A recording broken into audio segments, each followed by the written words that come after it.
Hey, it's working. Ooh, that background noise is kind of brutal, though. Hey, it's working.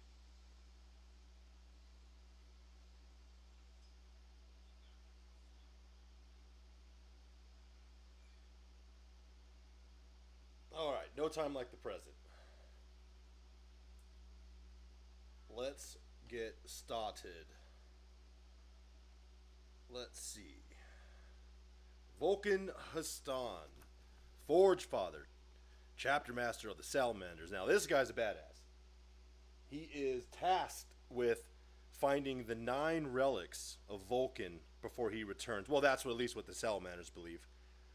Hastan, whew, this guy, he has 3 of the relics already: spear, gauntlet, and cape, the mantle. It's pretty sweet. The other 2 relics, I believe, one of them's like a giant laser or something. The other one's a ship that I believe is above Prometheus, the moon of their homeworld. But there's still 4 other items out there floating around. I've had this guy. I bought him at LVO, and I have not done anything with him. He's been sitting in his box. Well, that changes now. I already built him, and I base coated him with my like my darkened warp stone I like to do for my base. Now, also what I did, you see this almost brownish looking color here? That's actually where is it at? Where is it at? That's slaughter red over black. This speed paint over the black Vallejo primer actually makes this awesome brownish texture. And I also sprayed it underneath, which you really can't see because the cup's in the way. But underneath here, there's also that red is sprayed just from the bottom.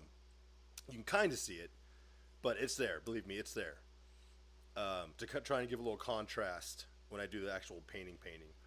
Um, yeah, I just base it with the airbrush. I just base it to what I like, and I don't even care if I hit the spots that I don't necessarily want to hit. I don't care because it's all going to get covered anyways. Um, you can kind of see that red poking through a bit in some of these recesses, like under the arm, definitely under the gauntlet where his flamer's at, a little bit on the cape here, stuff like that. I gotta be honest with you, I haven't really figured out my plan actually for what's gonna be what. That kind of will just, I think, will come as I go. I'll figure out, like, I'm gonna put this there, put that there. I know the first thing I will do once I begin actually painting this guy is I like to do all my edge highlighting right away. I'll go with the dry brush, do all my edge highlighting, and then I'll block out the black parts. But before I can do that, oh, and I got his little head separated from the body so I can actually give it some attention. I went with the helmetless version because in 40K, if they don't have a helmet, they're cooler. That's just how it works. So, but before, oh, Diaxon, what's up, dude? What's cracking, homie? I'm fucking painting. Yeah, here, I'll share the link for you, dog. I'll put it in the chat. Uh. Yeah, oh, dude, I was like, you know what, dude, I'm fucking painting today. I got my new Warlord here, my new chapter master. I'm gonna do for my army. I put the link in the chat on the on for the VC. The little bubble open chat under the. Yeah, dude, gonna fucking do some painting, bro. It's relaxing as hell. I got up this morning and I base coated this thing the color I want, like my little basic coat. Did a little spraying to give him a little offset, and then I'll go through and just start fucking turning him into the Forgefather, bro. It's gonna be sweet. That I gotta fucking paint his little head. But before, you ever gotten any like miniature painting or anything like that?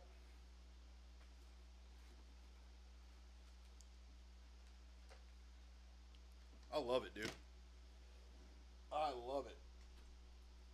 But before I can even do anything, I gotta fucking make a base for this guy. Yeah, yeah, you're good. You do your thing. I'm gonna get started on this part. Every great miniature is only as good as its base. Now, I could just paint this guy up and just glue him to this piece of plastic and call it good, but that's no good. It's a Forgefather. That's not good enough. So, I have a box of just random crap here that I use for all my basing materials. Let's see. I got a bunch of these cheap ass cork coasters off Amazon. They were dirt cheap. Hell yeah, dude. Oh, yes, I'm working on getting this guy ready. I got him all base coated right now. The Forgefather of the Salamander army, bro. This thing's... Oh, this is cork. So, this is cork. This is what I use to mock up my bases for the guy. To make him so he's standing on something. Versus... What's that? Oh, right on. Cool. Cool, cool. So, for example, this guy, what you see right here, all this color right now, that was about 5 minutes with an airbrush. Now, when I get to doing the detail work, it should take about 30 hours. Yeah, when I get to the fine detail and like really making it pop and putting really a lot of detail into it, it should take anywhere from 20 to 30 hours, roughly.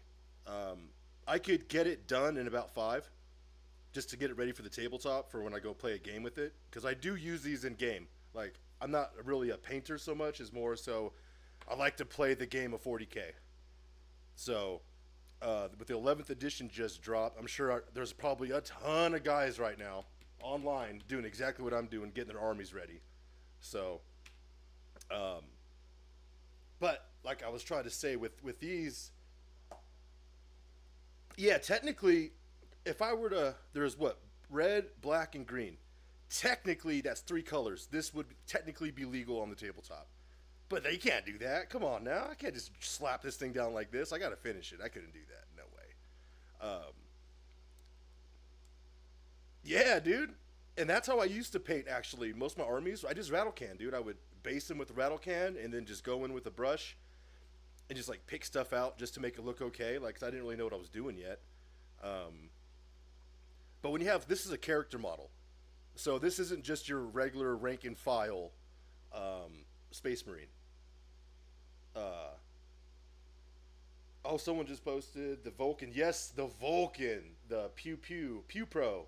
Yeah, dude. Vulkan Histon himself. I've been sitting on this guy. I've had him in the box since LVO last year in Las Vegas. I went to LVO.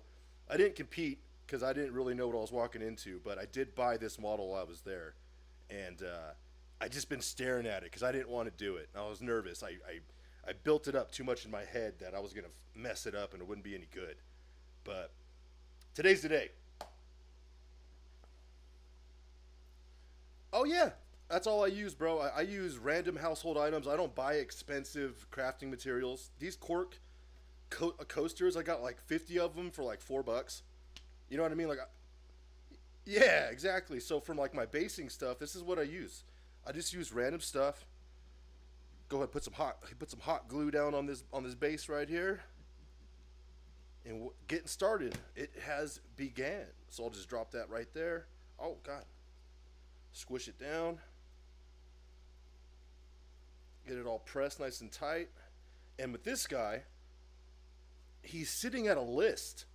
I don't know if you could see it, but his feet, they're on like these like rocks that have flames protruding, and he's sitting at an angle. So the way he's cast or molded, he's like pointing down at you. He's looking down at you. So I think what I'm going to do is I'm going to build up 3 layers or so, I'm thinking, of this stuff. And I'll kind of just do random shapes. Let's just do random stuff, like put that right there. Exactly. You can do all kinds of random cool shit. Do this. And then what I'll do is I'm going to leave some gaps because I'm going to make lava protruding from the rock that everywhere he steps he creates Promethean flame, bro. So I'll use super glue. I'll use this hot glue as my foundation for lava that I'll be able to paint later. So I'll leave that, yeah, I'll leave that kind of like protruding like that, right? And then what I'll do actually, where's my knife at? I just realized I could do a cool little trick here. Because he's sitting at that angle, I could take one of my hobby knives here. Where's that at? There it is. Take one of my hobby knives, and I could slice some of this cork at an angle and kind of give a little list to him. So I'll take this. Carefully do this so I don't cut my fucking fingers off. And I'll slice it to give myself like a little bit of a lip. Like just like that. It's not perfect, it ain't pretty, just like me. Yeah. See, so now it's a little thinner. These are a little thinner than that, though.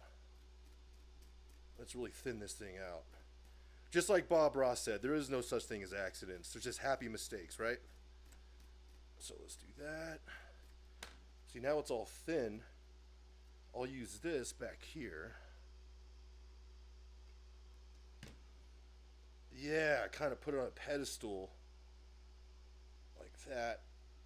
And I need one more little piece here. Let's go this guy right here. And put that kind of awkward. Oh, nope. Woo, that glue's hot. Yeah. Hot glue. Imagine the hot glue being hot, bro. Imagine that. Let me tear this up a little more. Let's make it ugly. Yeah, let's do that. I'll put this kind of like a shelf, like that. Boom. A little more lava flow. Let's kind of make it protrude a bit. Just like that. Boom. Now, what I'll do is now this is all set. I gotta see how it's uneven from the base here. I gotta chop it up. I gotta make it fit. So to do that, I'll flip it over actually. And I'll get my rough idea of where I want to tear it. Because if you tear it with your hands, you actually get better, it looks more realistic. So I'll kind of chop it like that to get started. Oh, this whole thing fell off. I could redo that. That's the beauty of this too. Anything you fuck up, you can just, it's so easy to redo. All right, so now I got my little lip here. I'm just gonna tear it. Just gonna tear it, keep tearing it. And I'm gonna let the top layer hang above the baseline of the actual base itself. Just kind of tear it off, rip it at the sides. So now we got more of a natural looking rock formation. Right, and then here's a pro tip. Once you get your rough shape you want, this is my rough shape I'm gonna go for here. I'll take this, and I have this awesome, where the hell is it at? I gotta find it in my box of basing materials here. Here it is. I got some cat litter for rocks. Where's it at? I got a bunch of cool shit here. I got some miniature gravel I got offline, pretty cheap.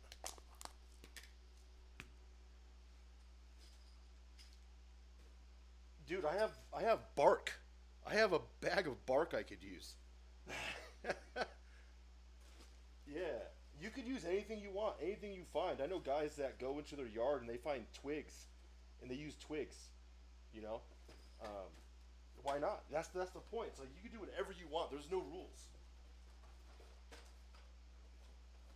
Exactly. And it's like when you first start in the hobby, a lot of people get hung up on it needs to be perfect, it needs to be done right. Well, then you're never going to finish anything. Like you're just not going to finish anything. And then so I got this stuff right here. This is called Vallejo Earth Texture. It looks like peanut butter, but it dries like granule earth. So what I'll do is I'll take this little brush right here. And by the way, if anybody's seeing this, use synthetics when you're using this stuff. Don't use actual brushes because you'll destroy them. um, Here, I'll take this earth stuff and I'll actually force it into the cracks. Yeah, exactly. And what I'll do is I'll put this actually all over the cork because when it dries, it makes it look like natural earth. And you want to shove it right into the cracks. So you can't tell it's cork. Just shove it right in there.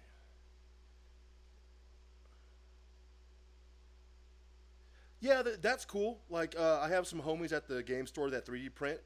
I don't see anything wrong with it. Um, my Yeah, myself personally, I'm not gonna probably go that route anytime soon. I don't see myself doing that, and not because I'm like a loyalist to Games Workshop. That's not the reason why. That's the people that manufacture these. I don't really have the setup to have a whole 3D printing stuff. Um, it will save you money over time. Yeah, it'll save you money over time, um, but it's gonna take you a while to get that money back. It really will. Yeah, exactly. So I'm just gonna keep working this shit in. I'm just gonna keep working it in. Just let it kind of pudge and fold into itself. And the goal here is to make those lines disappear where I stack the cork together. But I kind of want to leave the rough edges to make it look like actual earth. Yeah, that's the next thing I want to get into. I got some of this water texture paste, and I want to learn how to do water texturing, which is kind of a little more advanced, but I think it'd be sick. I like this stuff, dude. This is a serious note.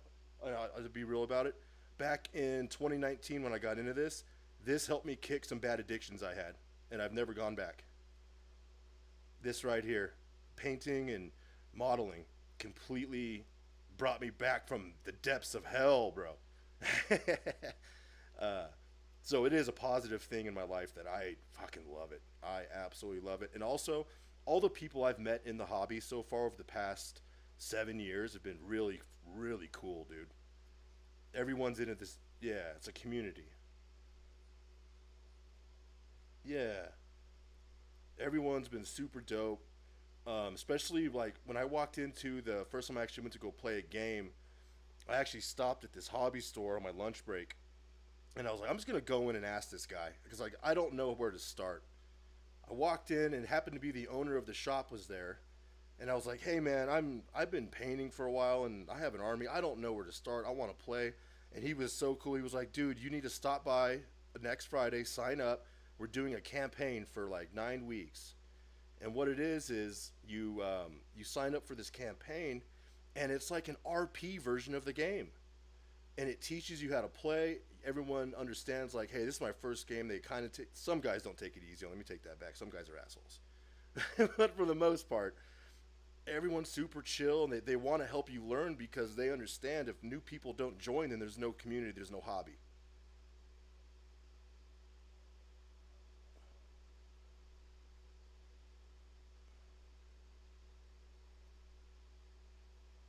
The books are crazy. There's 30 years of lore. Yeah, but that's the cool part. It's like if you really like sci-fi and fiction, people don't even have to get into the hobby side. Yeah, you can just get into how cool the lore is. You know, the grim dark. Yes, sir. All the different factions. Oh God, no. Oh God, no. Yeah, it's going.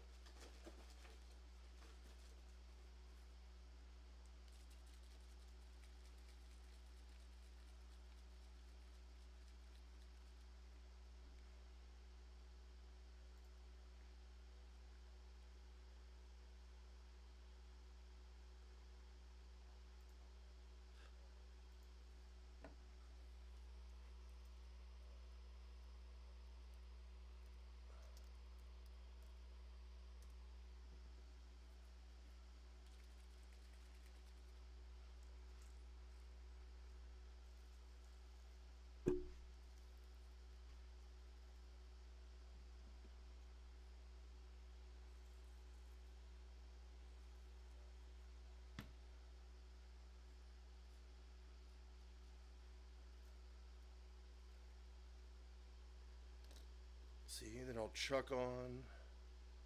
See, look it. I'll just sprinkle on this little gravel and cat litter, and it looks like 2 scale pebbles and shit.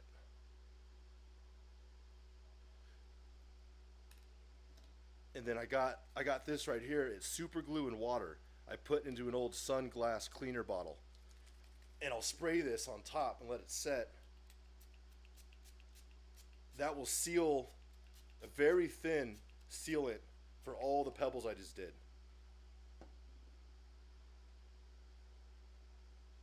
Yeah, see, and then I'll let that chill. It needs a little more though. See, like, I need some more. It what?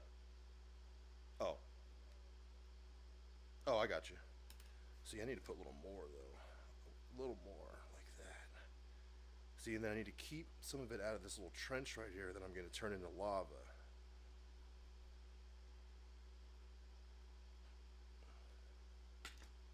Huh. Is anybody on the guild right now? What's cracking?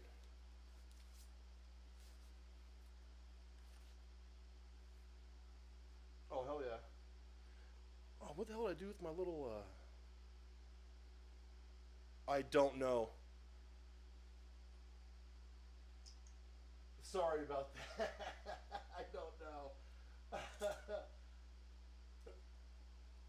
Yeah, if you don't mind being on YouTube. I see.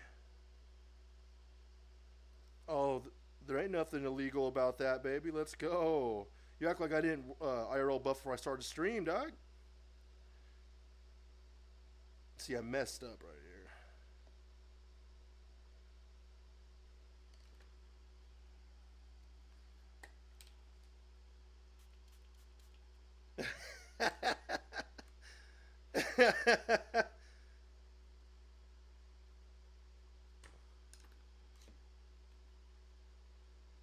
Let's see here. Oh man, so what am I gonna see? Now I got an issue here where I got too much of that material onto the lava part. Oh, I know what to do. I'll be right back. I'm gonna go grab some Q-tips.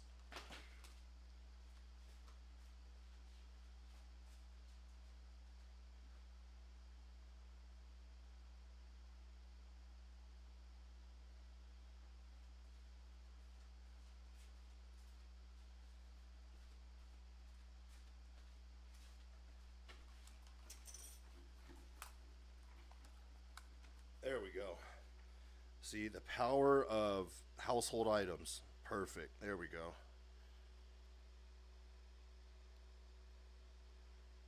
See, and what's also dope, you lay all this stuff down initially, and then when I go to prime, when I throw my primer on, that's also going to lock down whatever I put down. It's going to get locked in as well. Perfect. See, and I'll be able to add on top of that. I'll be able to paint right through that. So I have a lava recipe I use. It's actually a combination of like yellows, reds, oranges, and this pink that really makes it pop.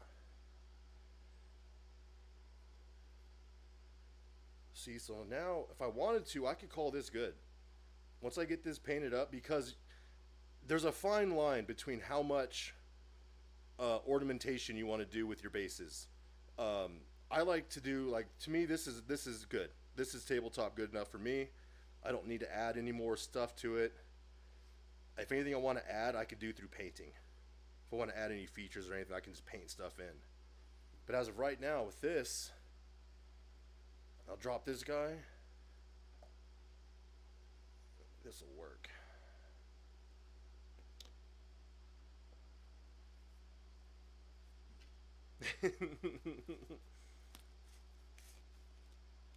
Too bad. Good luck, brother.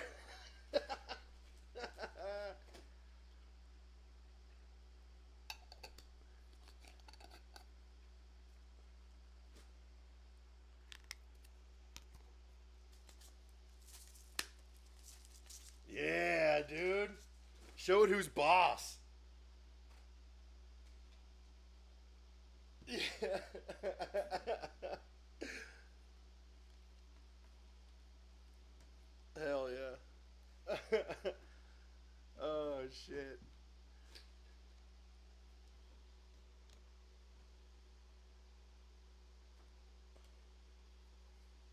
So that's okay. So 40K, right? There's a rule of cool in 40K. Those without helmets are the most badass. So I went with the naked helmet version. We're going face. Now, that's right. Now, my army, the Salamanders, all of their skin is turned black, not because of their birth, but through radiation. Yes. Yes, because they have the ability to see an infrared spectrum.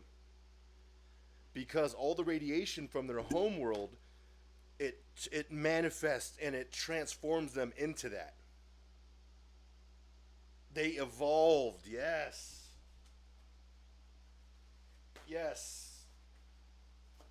Exactly. Right. And then also in combination with Vulkan's gene seed, all those things combine to create the very, like, they are by far the most intimidating looking Marines, Space Marines, but unironically, they have the most humanity because they actually get to live with their family still. Oh, but they're not, yeah, yeah. They have the most humanity. They actually care. Yeah, they care. In 40K. Yeah, yeah, yeah, yeah. Exactly. See, so now this base, I'll let this sit.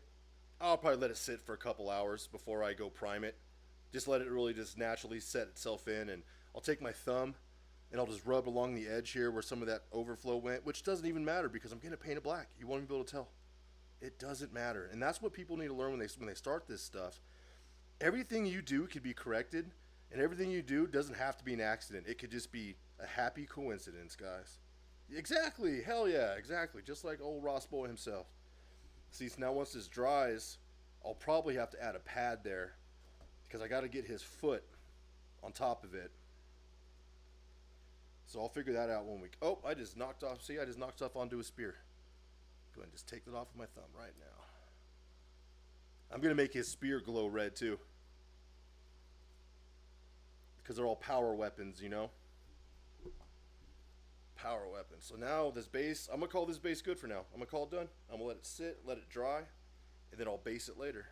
Prime it later. Now I got to remove all this basing materials. Now we get to paint. Now I'm going to fucking start painting.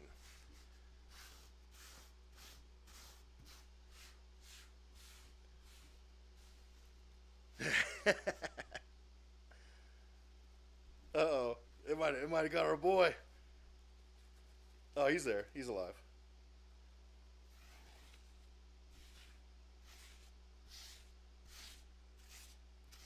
There you got to make some gold, bro. That was one of my biggest issues. I stopped making gold.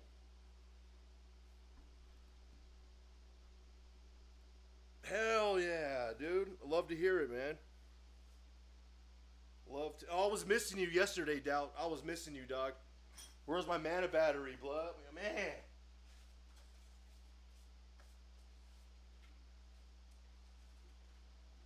Well, you're coming next week, right? Because you're probably gonna have to heal because I won't be there. Because I'm not going next week. I'm going to SoCal to go see about a thing.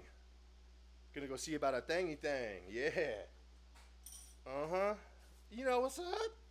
So, painting now. Boom. Now, I'm going to do the head last. We'll do that last, probably. So, I'll probably just put that off to the side. Now, as far as this goes, so I got all my base coat down. Like, this is going to be his base coat. It's hard to see on camera, but I have transitions built in with, like, some red and my base color green. It's my little custom green color I make for my army. I'll take that. And now I need to switch over and grab all of my dry brushing material.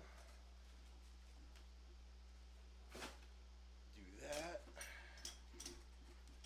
Where the hell is my palette? There's my palette.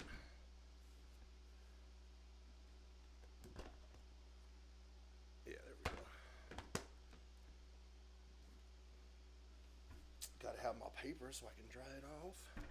Boom. Gotta grab some water real quick.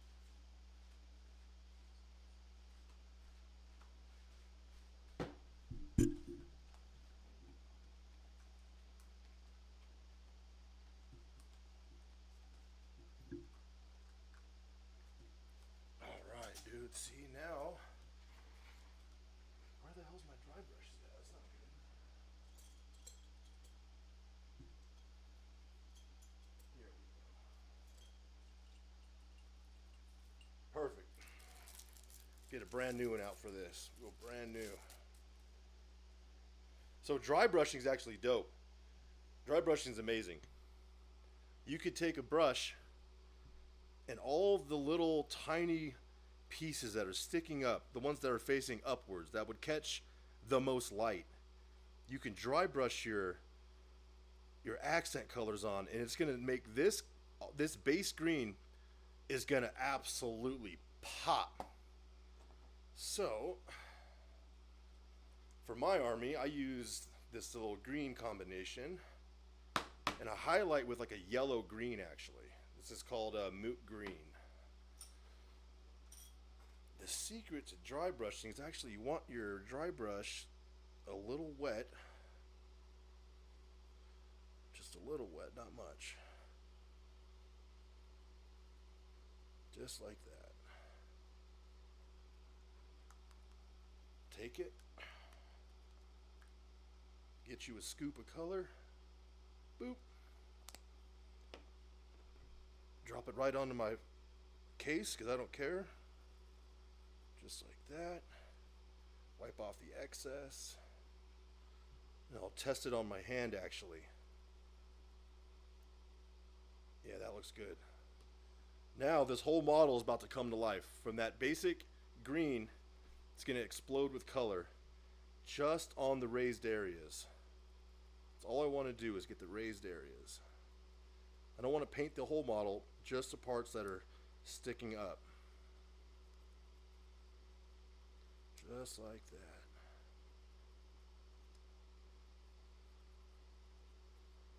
And you'll start to see the raised areas start transforming the color a little bit. It's going to start popping.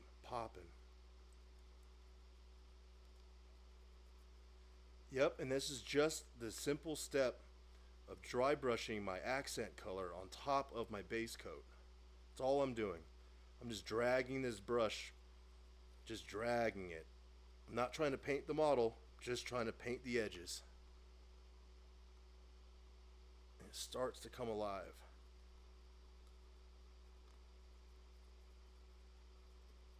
Hell yeah, bro.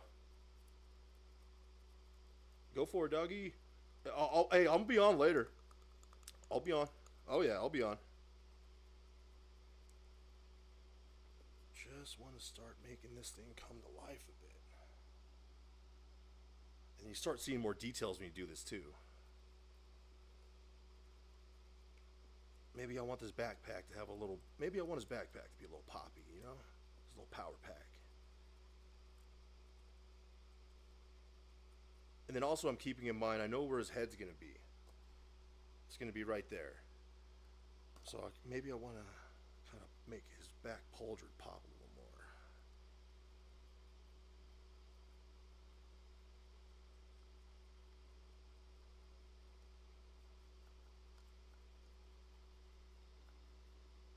Go.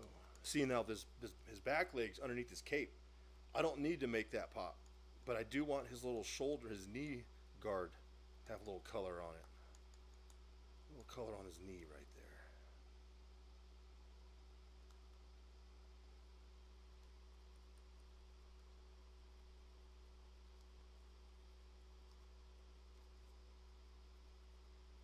Dude, this gauntlet's so sick. It's like a power fist with a flamer attached to it. Fucking flamethrower. In game, this guy's stats are insane. He's super good. Super powerful.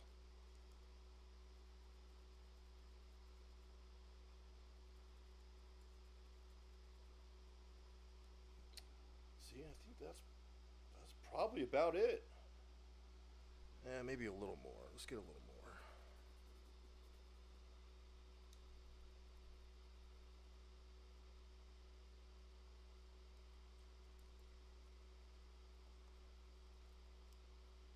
I love the Salamanders color scheme. See, I'm just going to wet my brush again. And without even adding any more paint to it, I'm just going to do like that. Bang, brought it all back to life. I just want to get the spots I want pronounced.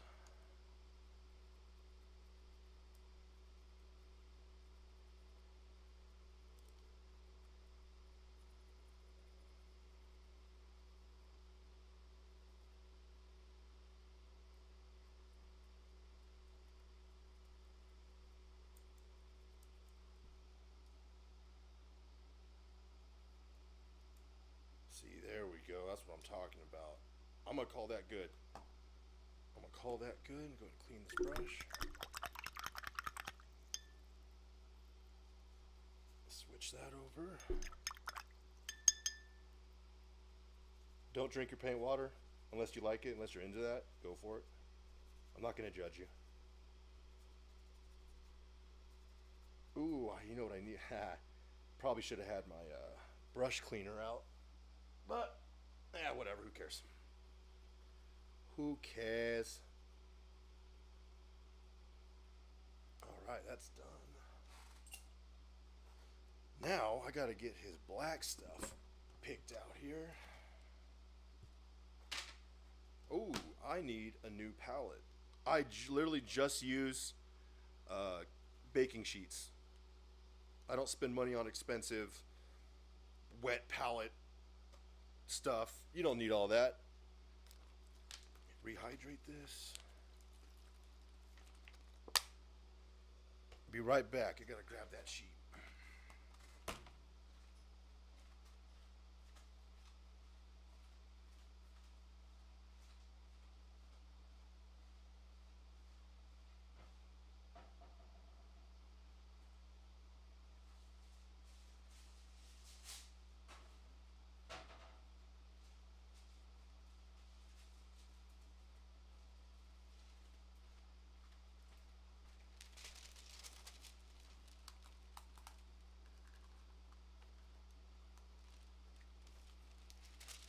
All right, I just use wax paper. Just wax paper. Go into your kitchen and grab a slice of wax paper, and there you go. You got your wet palette material.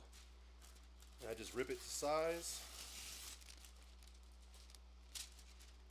And actually, I like to be a little bit smaller than my actual wet palette because I like to use the sponge to clean my brushes as I go. And then just drop it on. Just like that. Howdy doody, make a smoothie. Alright. Now, I gotta black out the black portions. And I have to decide what is going to be black and what isn't. Well, we know what is definitely going to be black, so that's where we're going to start.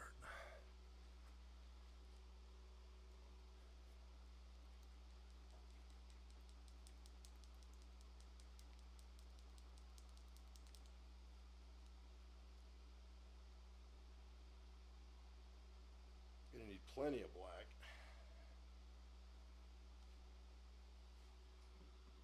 Always put some white on my palette.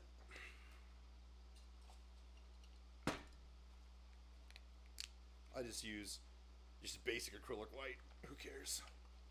You don't have to buy the expensive stuff. You don't really need to at all.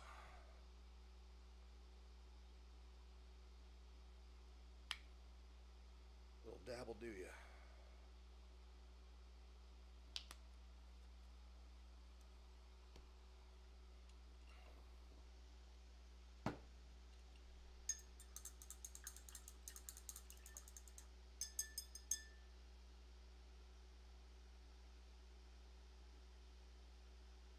Okay, let's get started here. I'm just going to drag my black.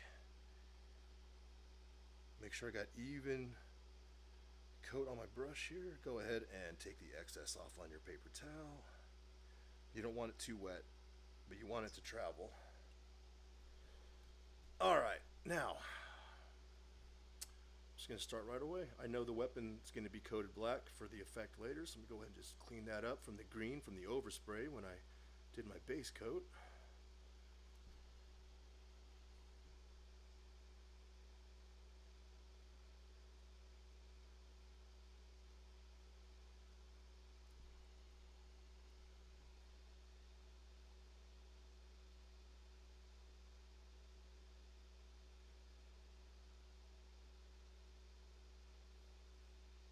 Trying not to breathe in the microphone super heavy.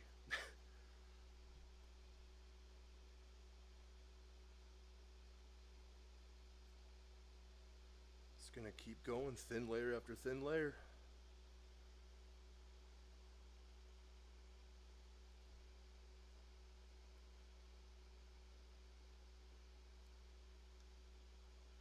try and stay away from that parchment because that's going to be a lighter tone. So don't want to paint it black right now, I'll tell you that.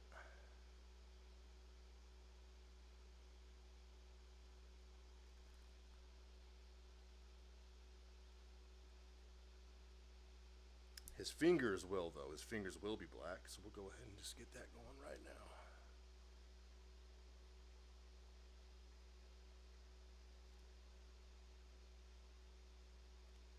And if you mess up here and get into your base coat, not a big deal. Just throw some more green on your palette and touch it up.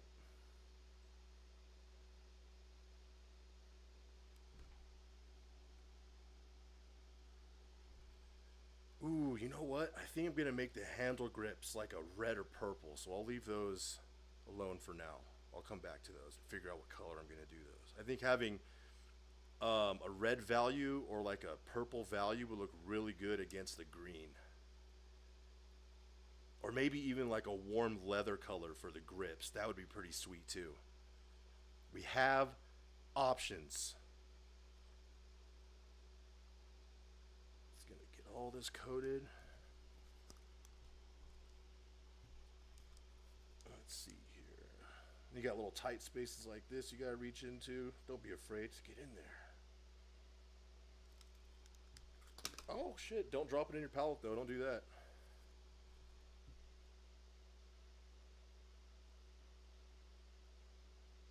Yeah, just like that, perfect. Boom, boom, boom. The Warhammer community is getting, it's been big, but it's just, with the new edition dropping, it's just exploding. Everyone's pumped up, naturally.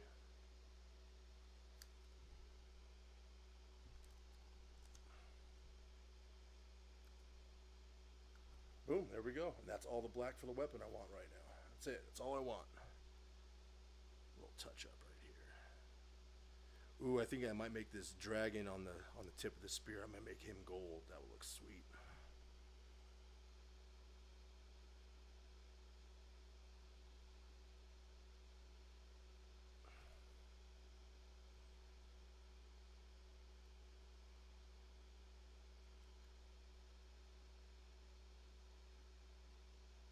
Go. First part done. I like to do the back piece last for some reason. I don't know why. I always do.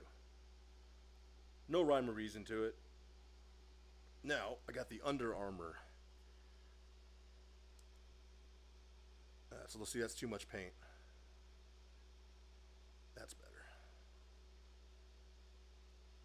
Just tap it in. I'm trying to stay away from my base coat. I don't want to have to redo it, but we can.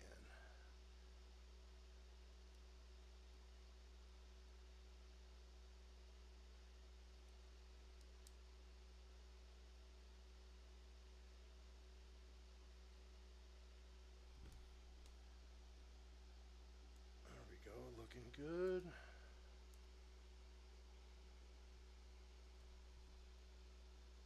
Touch his fingers up a bit. Nice. And on my salamanders, the pauldrons are black with trim. So let's go ahead and just get those touched up.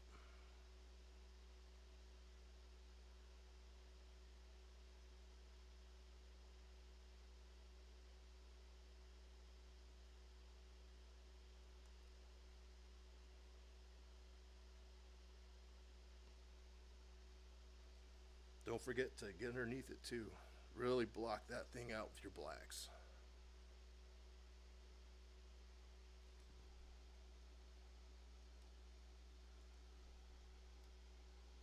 This Vallejo black paint is the best.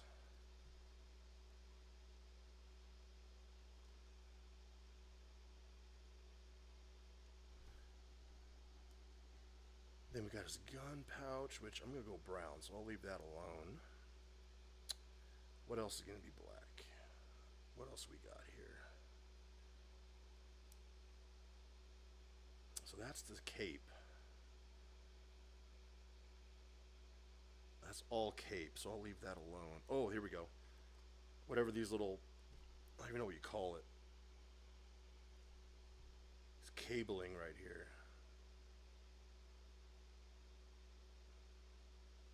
I'm going to paint that black. Just like that. A little more underneath here. Ooh, that's pretty tight. I don't want to ruin that. Oh, wait, this is going to be black. Because I'm going to color that gold trim. Anything I'm doing in gold gets a black coat first.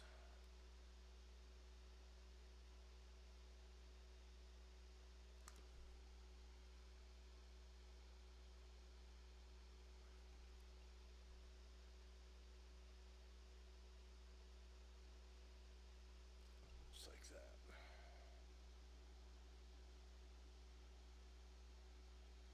Oh, paintbrush is drying out. Let's go ahead and reapply. Let's get that re-lubricated and go over it again.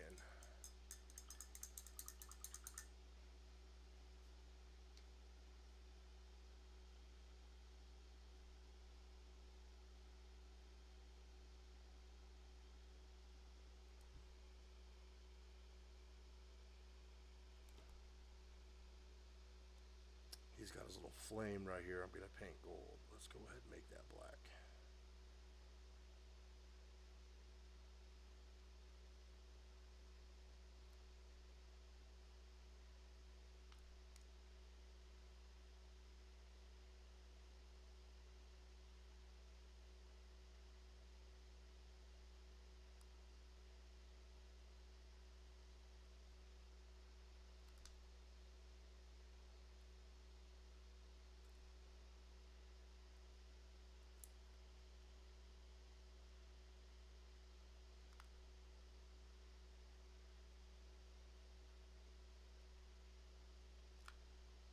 Anything that's going to be gold, getting the color of black.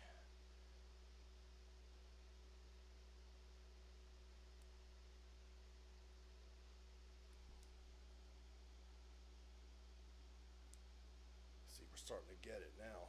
Now it's coming to life.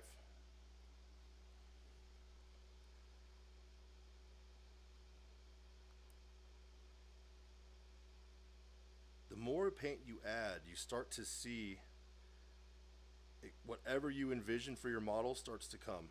You start to understand where the values of what colors you want where. If you're getting a little heavy-handed, you could pull back and decide like, no, that's too much of that right there. We need to change that. Stuff like that.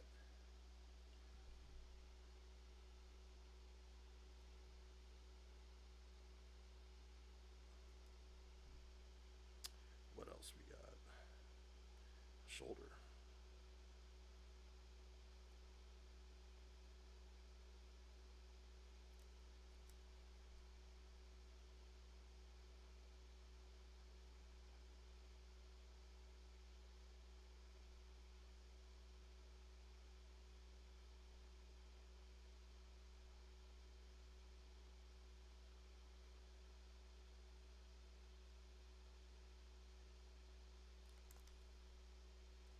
We just chilling.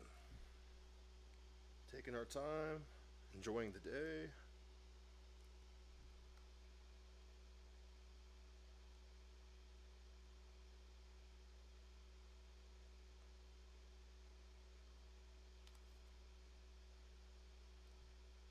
Don't be afraid if you knock something else. You can always go back and fix it. That's why I like to do all my base coating and dry brushing before I do all of my outlining. It just makes it so much easier to go back and touch up one little spot versus having to do the entirety of the model.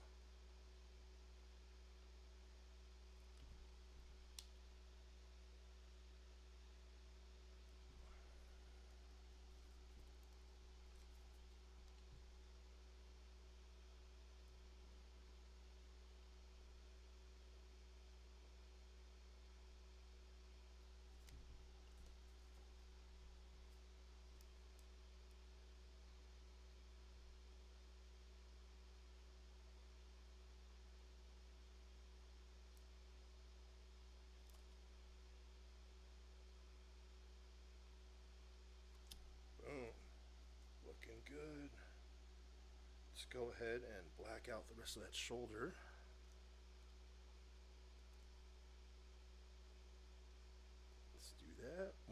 quick swoop. Done. Don't forget to get underneath his armor. All those little details. It's all the little things add up.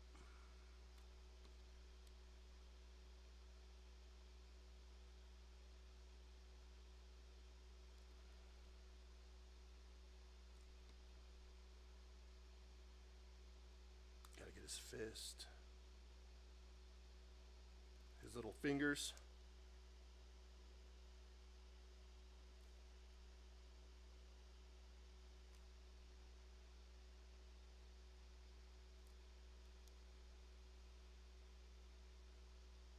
It really is amazing what happens to the armor once you start getting those little things popped out, and it just starts activating. You can start to see everything.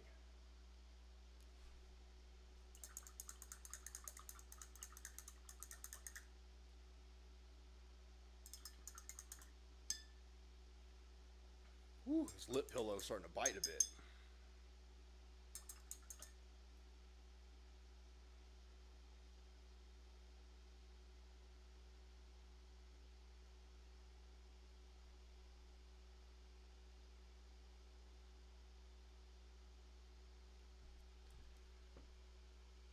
Oh, you know what? He has this little Promethean canister right here for his flamethrower. We're gonna paint that. We're gonna paint that red.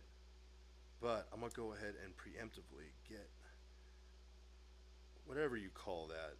I guess it's whatever's holding the canister. We're gonna make sure that's black.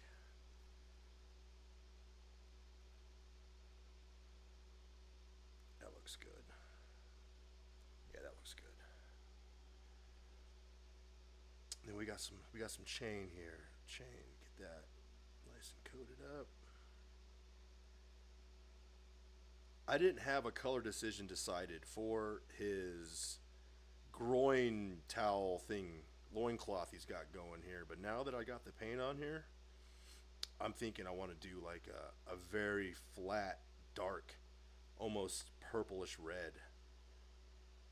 And maybe pop out some of the dragon scale with like an orange or something, you know, a brown of some sort. Something to give it a lot of texture. Go back in here, clean that up real quick. Oh yeah, we're looking good now. Oh yeah.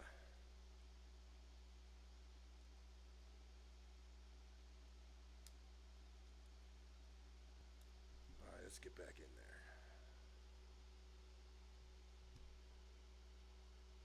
This Vallejo black dries so matte, it's so nice.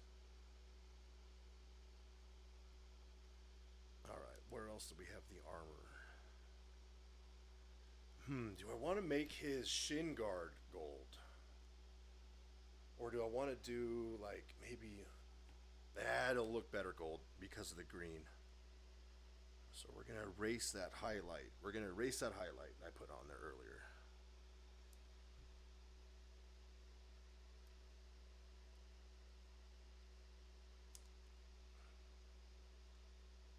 And you know your brush has the right amount of moisture on it when you have to do a couple quick little strokes here to get full coverage. You know you have the right amount of moisture, where you're not overloading your brush and you're just gooping paint, just gooping it everywhere.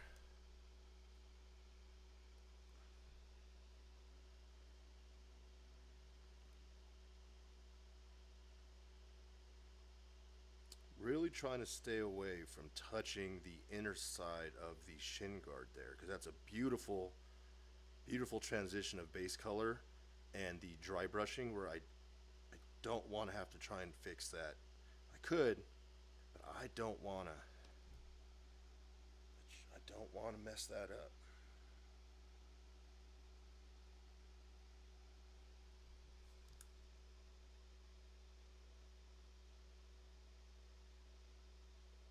Just keep working it, taking my time. Really helps to position your hands against the whatever you're using to hold your mini. I like to anchor my pinky against whatever I'm holding. Really helps. Big time. We gotta clean this up a bit.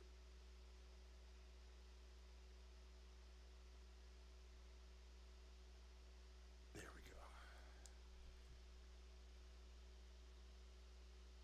I'm just trying to be cautious. I don't want to ruin that awesome layer job I did with the gun there. If I get a little bit of black onto the loincloth area, that's cool, because that's going to be a different color anyways.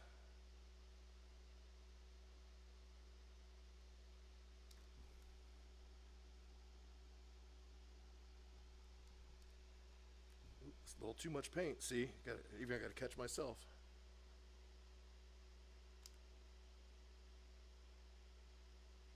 Yeah, see, now we're getting it. Now we're getting somewhere.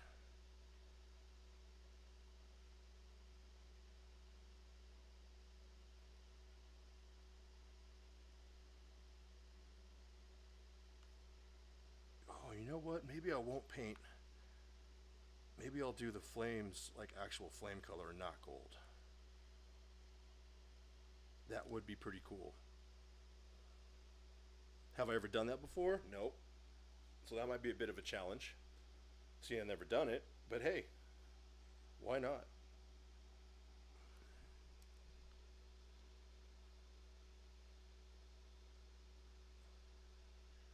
Make sure we get underneath. It really helps solidify the color, you know, it just helps. The odds of anyone ever seeing that I painted the under armor are like 0, but I'll know it's there. I'll know it's there.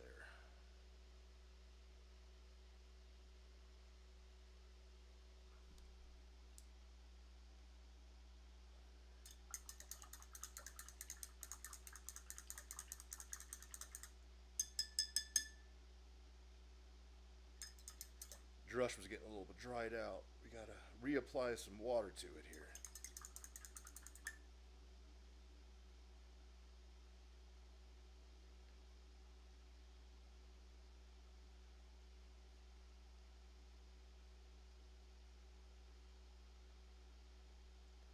Go back at it again. See how I'm just pulling it away from the original pile of black there?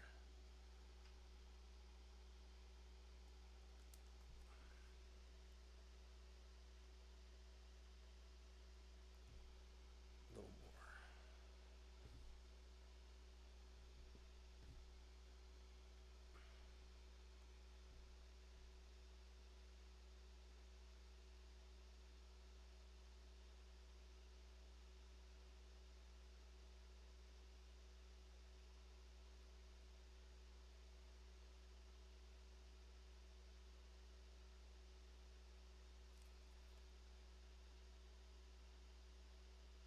Oh, see, and then when I rolled over the model, I saw a spot I missed. There we go. That's why I love these little cup handles. They're the best. They're the best. And they're nice and chunky, so it's easy to hold. I'm like paying $20 for a miniature handle. That's crazy. I mean, hey, if you got the money, good for you. Good for you. Now, I'd be lying if I say I don't own some of those handles, because I absolutely do own those handles. When I first started the hobby, I thought they were a necessity before I realized the benefit of household items are just much better. Let's see. See, that looks good, man. That looks real good. That looks good. Alright, let's move over to here. Let's start getting his Under Armour stuff going. Let's get that touched up. Give that a little touch.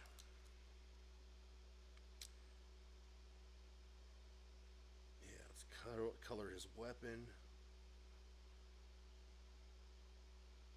His little cables coming to his weapon, I imagine they'd be a black. Some kind of black color, some kind of piping. Even underneath the cape, we're going to hit it. No one's ever going to see it, but I know it's there. Oh, we got some We got some under armor right here by his armpit. We're gonna color that in. Now the weapon, I'm gonna do a barrel burn on his gauntlet flamethrower, and you can see too. I actually cut out. I drilled a hole in it to give it that hole.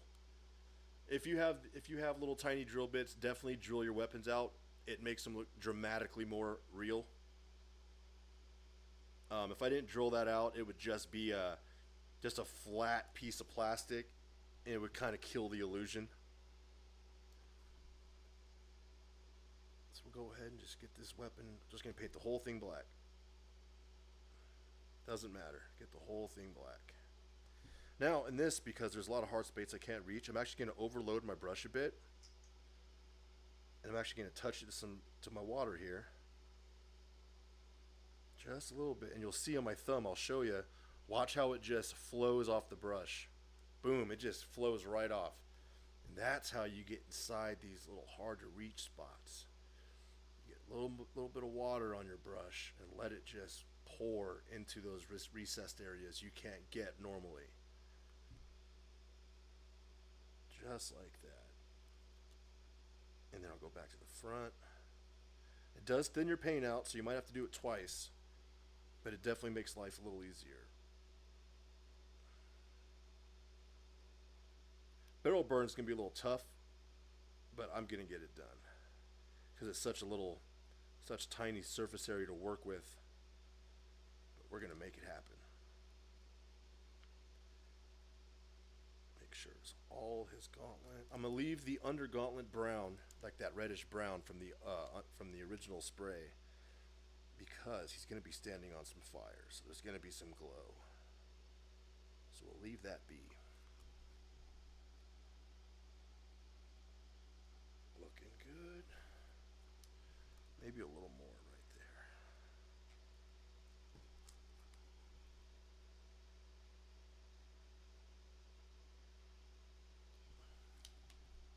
Oh yeah.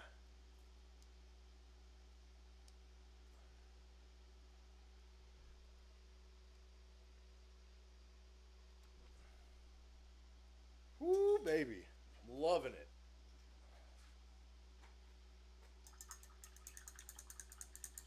Now we got to do his other shin guard, his other pauldron here. Make sure that's rocking.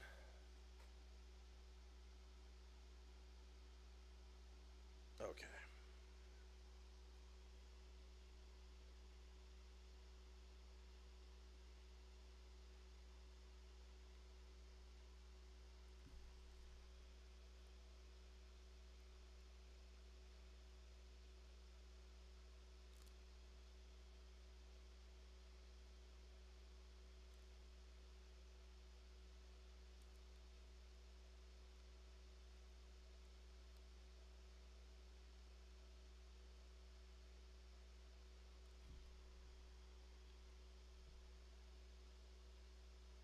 Oh, see, that's a little too much. Got to pull it back. Pull it back and resharpen. There we go.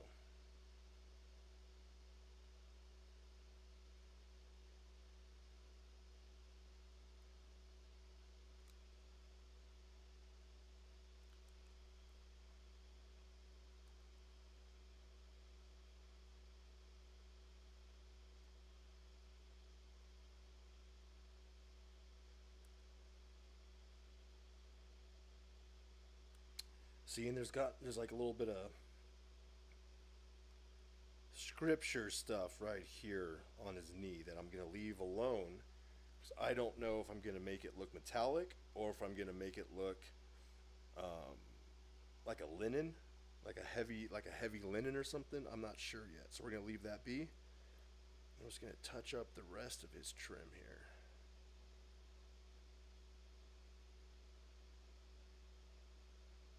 Just going through like that.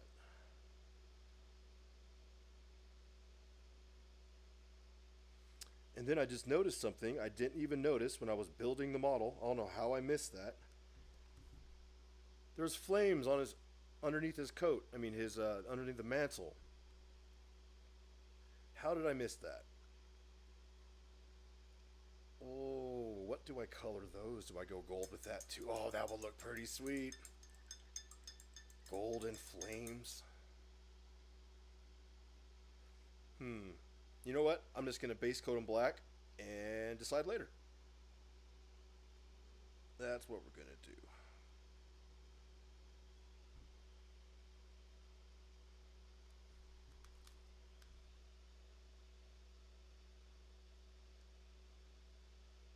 I don't know how I missed that. That's crazy.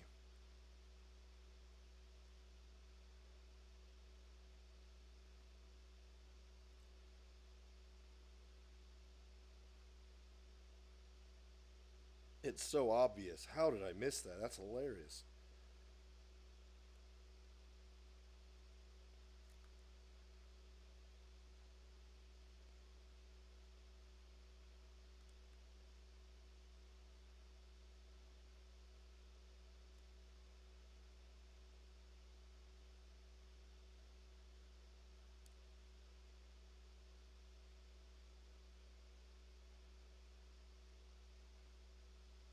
There we go.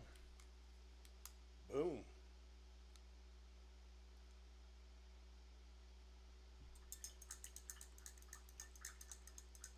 I'm just looking for other things I know that I need to base coat black.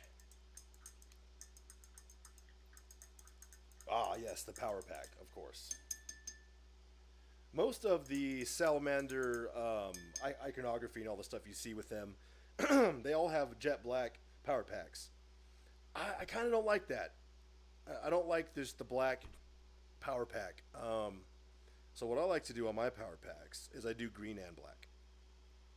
Do a little green and black. Let me go ahead and get my brush loaded up here. Let me go ahead and take off the excess. Make sure we got good coverage. Get a nice little sharp. You want a sharp tip when you do little stuff like this. And what I like to do is the exhaust ports are definitely going to be black. But we're going to go ahead and do that first. Because I know they're going to be black. Get the exhaust ports colored up here.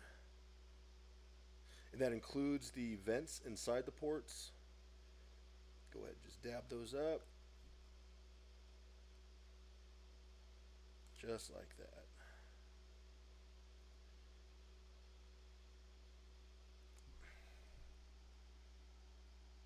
And do the other side.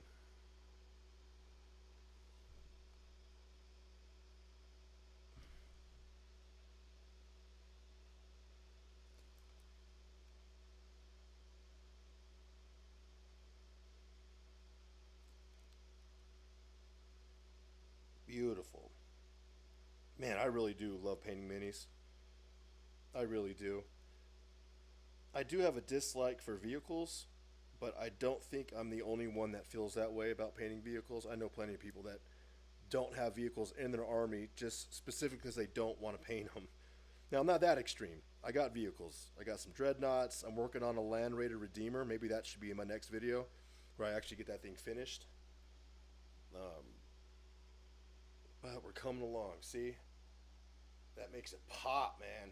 Look at this. This guy's coming to life right before our eyes.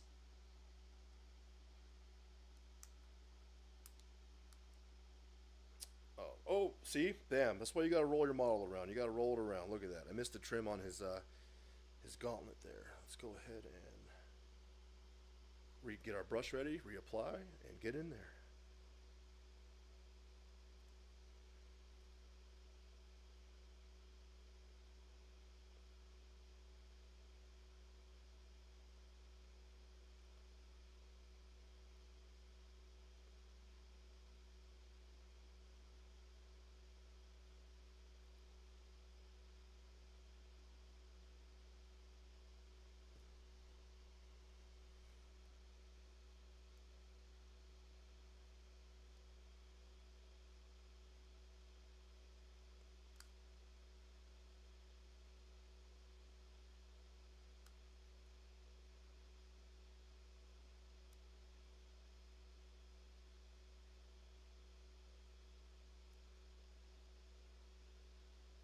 Oh, man, it looks so good.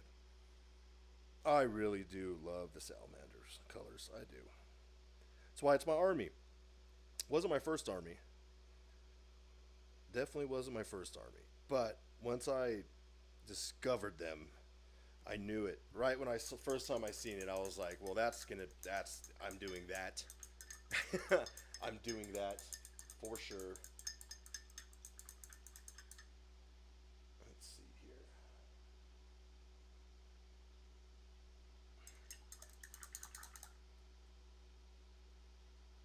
Ooh, my brush is getting dirty. Sometimes you have to go through and re-clean real fast. And I like to use my sponge right here with the fresh water to really pull the clean water in. All right, let's get back to work.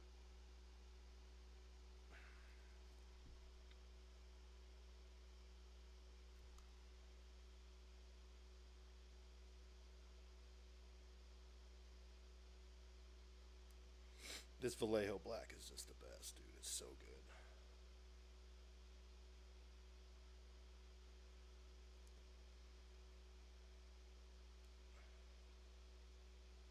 Even when it's thin, it coats so well.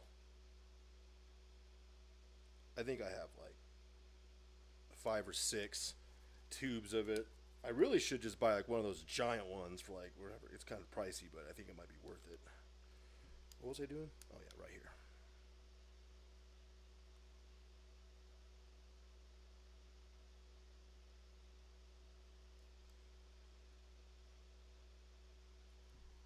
Oh, don't forget to do underneath it.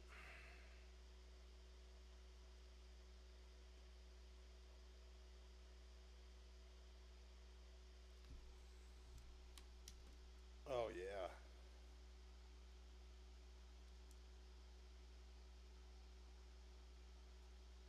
All right. Now, as far as the pack goes, I think what I'll do, I might break my rule actually. I think I'm gonna paint majority of the pack black. I think I will.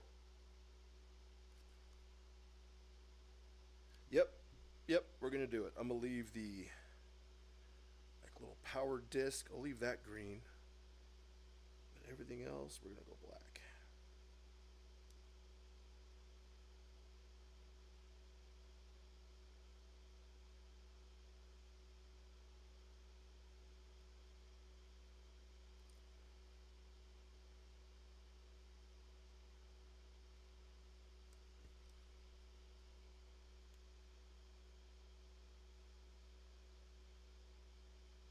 Just being careful to avoid his cape there because I haven't quite decided the color I'm going with, so I don't want to have to start from black to work up.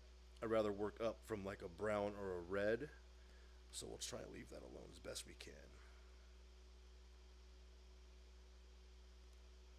Just making sure we get even coverage on the little vents right there, the little thing around the green. Looking good. Make sure we paint inside the vents. Easy to miss, easy to forget.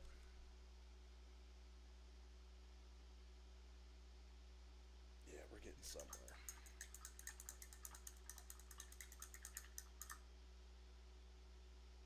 Clean. Hell, I'm in a habit of cleaning my brush now after every pass. And you don't have to do that. You don't have to do that, I promise.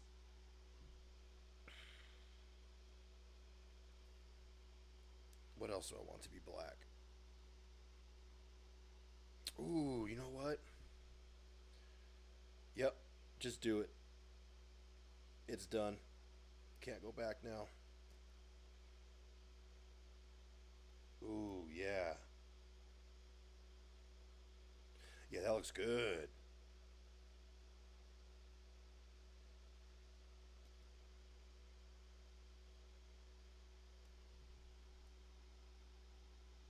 Oh, yeah, that is sweet.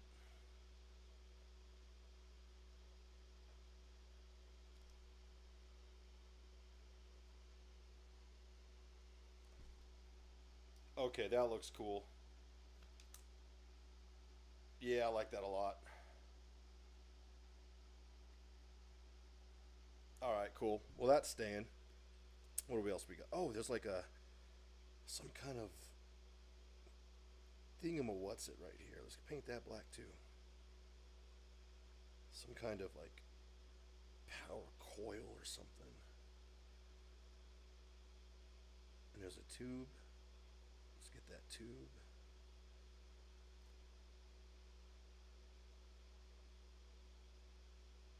And you know what? Let's paint the skull too, because I'm probably going to make that gold.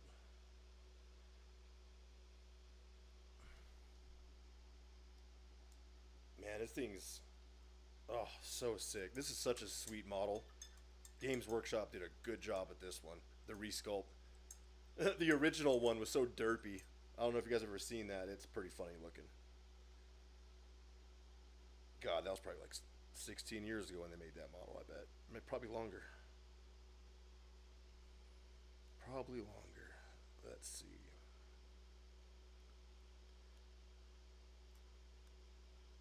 Oh, I see a spot right here. Touch that up.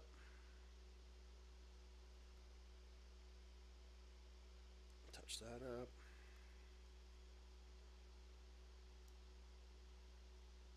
Oh, I didn't even notice that. There's a salamander tooth right here. Little ornament on his cape there. I keep saying cape. I know it's a mantle, okay? I know it's a mantle. Forgive me. Let's paint this up. So I'm going to make that silver, make it pop. Pop, pop, pop, pop, pop.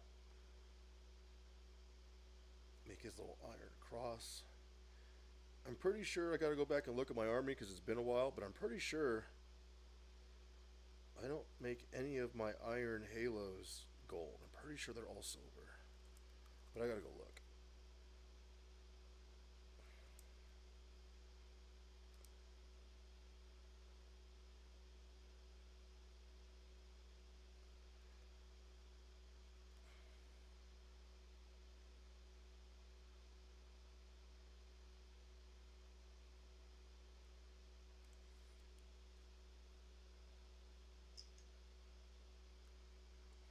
Perfect. I can't think of a better reason to spend my Saturday right now. I needed this. I needed to do some painting.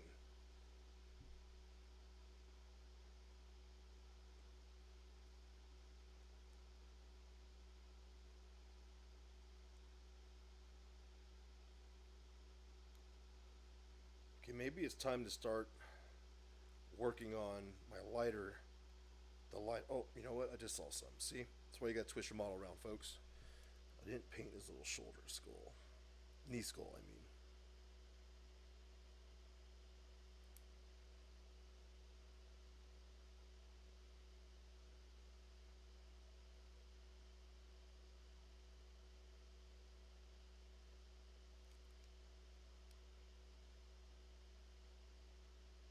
Bam.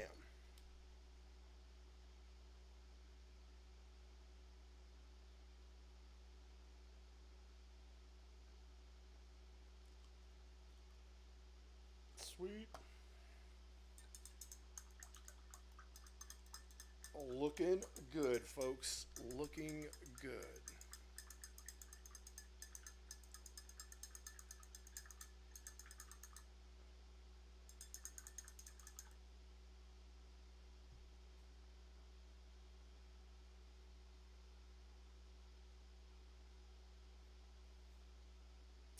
Now,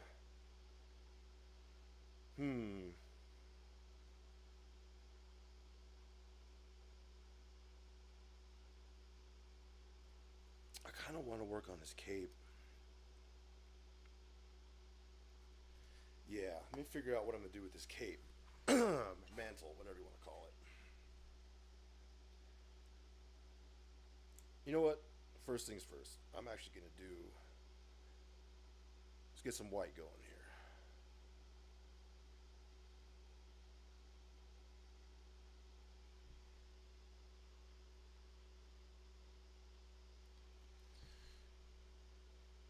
I'm not 100% sure what color these are going to be.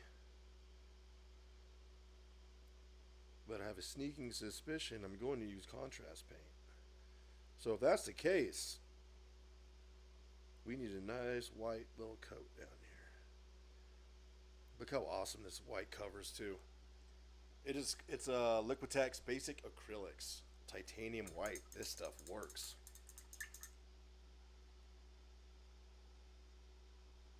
I know white's the bane of a lot of painters' existence, but if you can find a solid white that gives you coverage that you like, then use it. Yeah. See, for me, this gives me awesome coverage.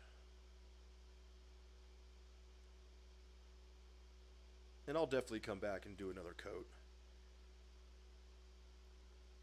But it has a very effective first coat.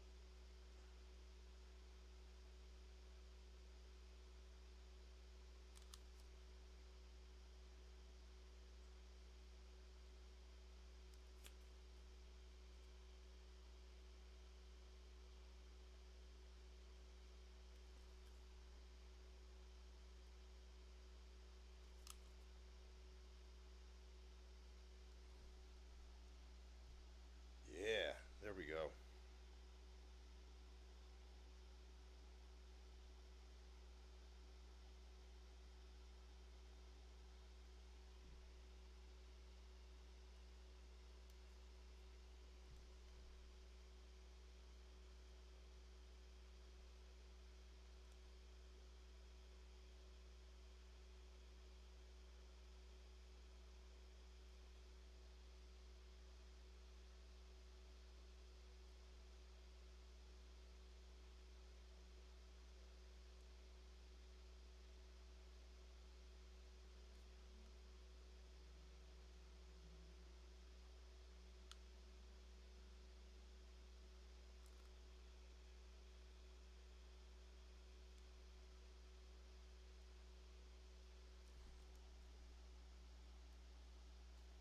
Okay.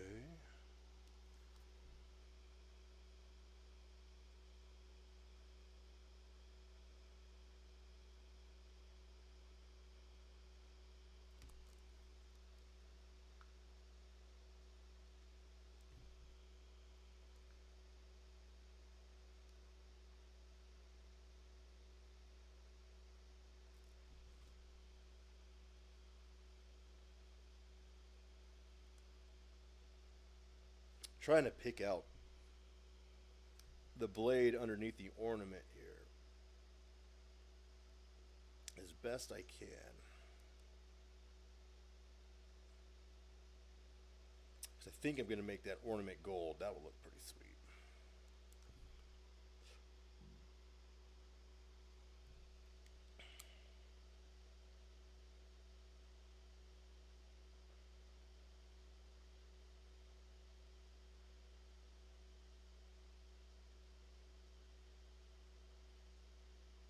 Easier said than done. That looks like hell. It's alright. Brush is too. I need to sharpen it. There we go.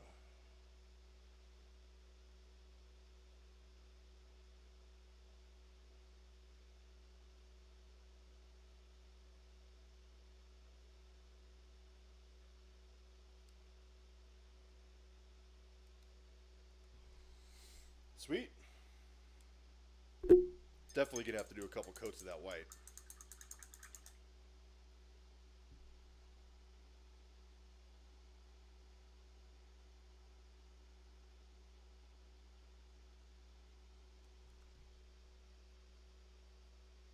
Always stroke the same direction so you at least the lines will match up.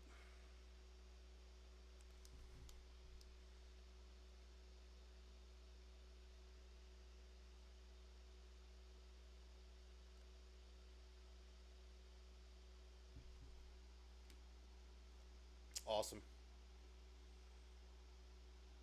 All right, now let's get this going up top here. See, I just dipped my brush into that water to really activate the paint that's already inside the bristle to make it easier to coat on objects that have all these twists and turns, and it's rounded and it's flat. It's got doodads on doodadderies that are doodadding, stuff like that. See, add a little more moisture. Come back in. All the stuff I'm going to make glow, I want to get a white base on it. To make my life much easier. And I just use a simple glow. I just use 3 contrast paints, red, orange, and a yellow. That's it. Nice, easy, simple. Wet blend it all together and you're done. And then I like to take like a dark purple, and I'll just like dab the edge of the flame where it's at its coolest temperature in comparison to where it originates from. But you guys already know how to do that. What am I talking about? Most of you, if anybody sees this, is probably better at this than I am anyways.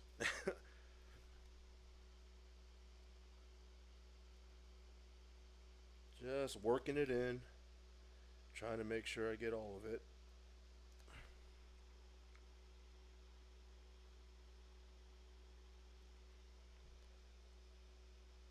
Smoothing it out. No one likes a chalky, chunky white base. It will affect the model, I promise you. So you want to thin it out, make sure you get some water on there, and just pull it all the same direction. Don't go against the grain. Pull it all the same direction, and do that for both sides. You want both sides to be pulled the same direction.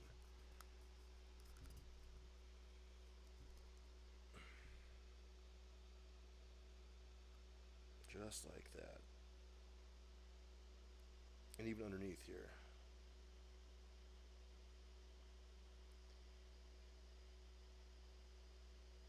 I don't know what color I'm going to make that salamander head right there. Whatever it is, it's going to have to match the flow of the model. You know, you hear me? It's got to match the flow.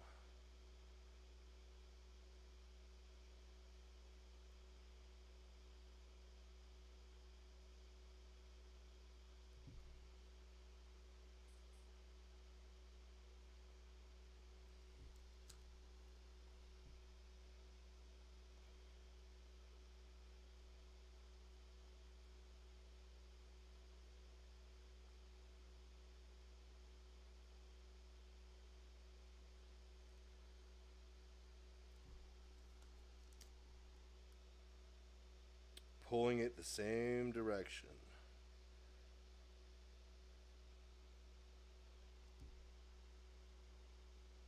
A little bit on top. And see, now that I got it nice little base down, I can go a little heavier with the paint actually.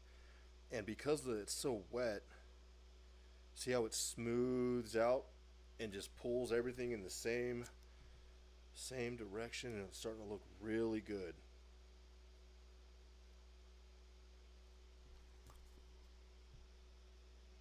Really strong here. I like it.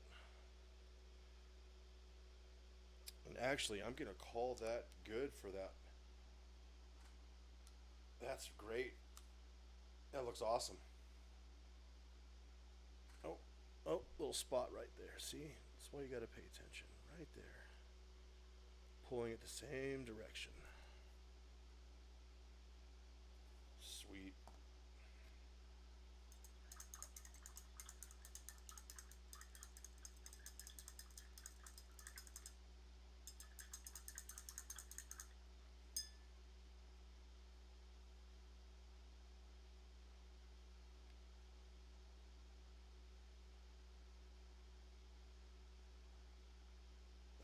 Good, man.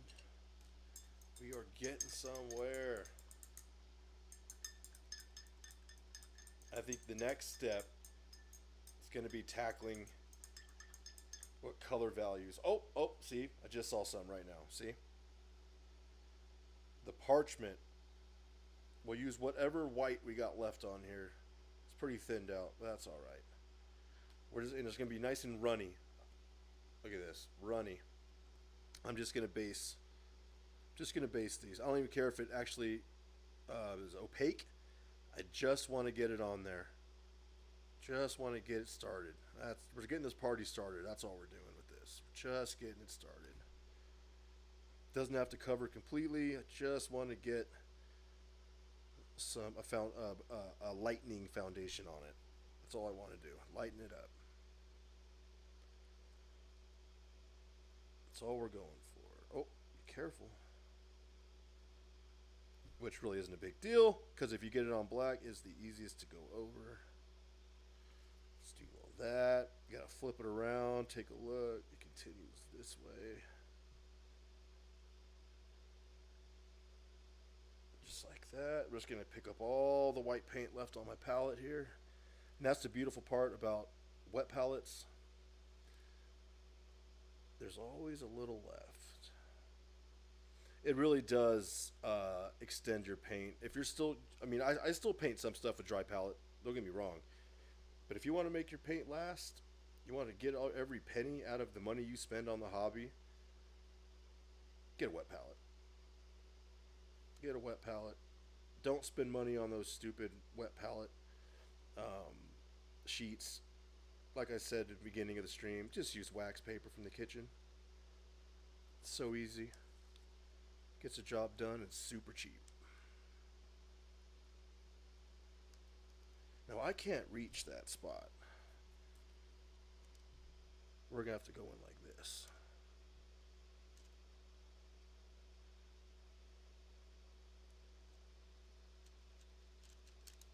There we go. Like I said, I just want to get the foundation of the color down. I don't care about being completely covered or opaque. I just want to get it down.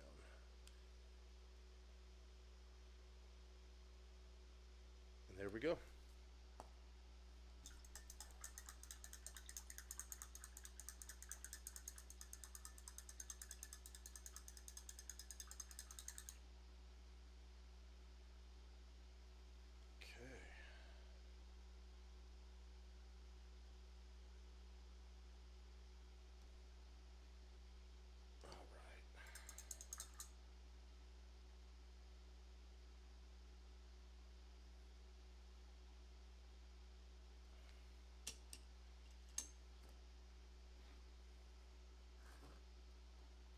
This cape is going to be a thing here.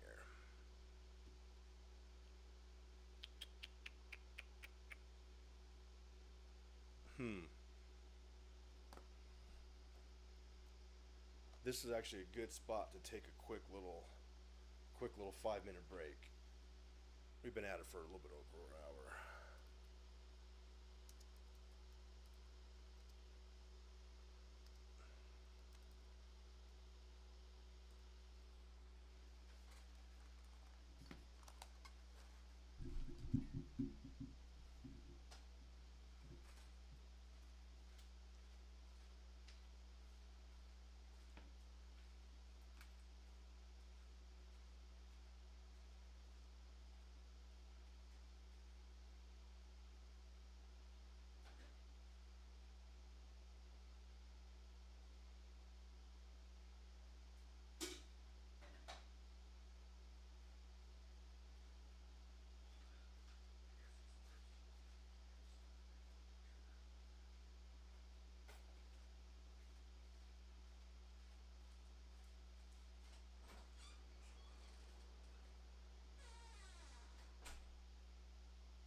back from the little break here. Let's get back to work.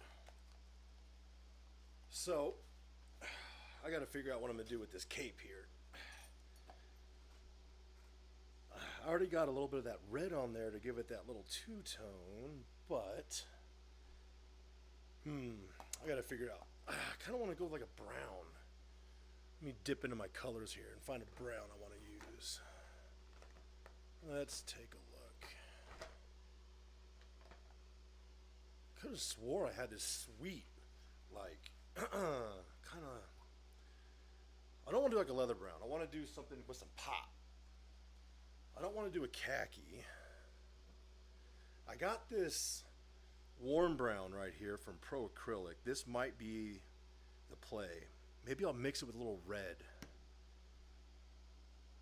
Where's some red at? Maybe I'll take this flat red and this brown, and that'll be my base color for the cape here. Yeah, that's what we're going to try at least. Because you could always darken it and lighten it up after, right? Right. Let's get some brown on this palette here. Oh, too much. Oh well. Let's get that. Get some red. It's a nice warm brown to begin with. Just a little bit of red. Alright, let's get this mixed together.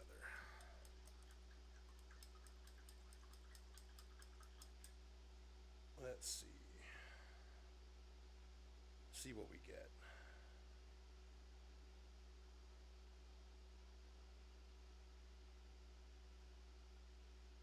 Ooh, yeah, I like that.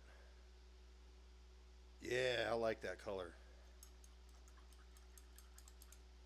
Maybe a little more red.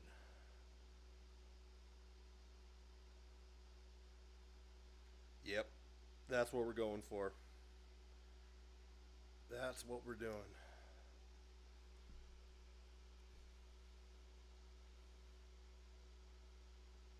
Too watery though, I gotta drop that out. Ooh, that's super thin. That's alright though, because it will definitely flow in between the scales. And we're just gonna get this on here. I'm not looking for full coverage. I don't want it to be opaque yet, because I don't quite know exactly what color I'm going for. We're kind of just slapping this on and figuring it out from there. Get between all the little scales here. Yeah, just like that.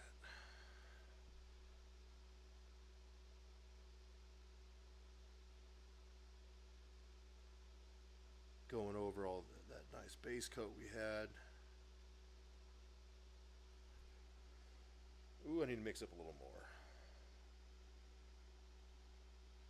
This is a really nice, so that Pro Acrylic warm brown and just the flat Vallejo red makes an awesome combination. This is a great looking color. I really like it. Curious to see how it dries though. When it dries, is it going to dry with this awesome vibrancy, or is it going to flatten out? Is it going to flatten out? Yeah, is it going to flatten out? We're going to find out, aren't we? Let's put a little bit of water on here so we can really let it flow into the recesses. Kind of staying away from that other part of the cloak, because I think I kind of want to make that like a, maybe like a khaki. Maybe it's kind of like off-white color maybe. But we'll just let this flow all in between the recesses and just kind of let the paint do what the paint wants to do. Let it be in control. Not force it. Let's see what we end up with. And the beautiful part too, like when you blend your own colors in and you make them yourself, it's kind of nice when you don't have the exact same amount, like to one ratio of whatever you're mixing, because then you get these cool like off tones inside of whatever you laid down originally. Like there's a little more red in this one I just did. It's kind of giving a cool little contrast to this side where it's a little darker. I like that. All right, let's get back in here.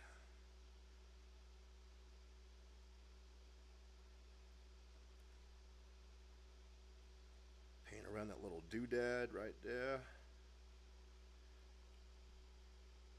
Trying not to hit the weapon the best I can.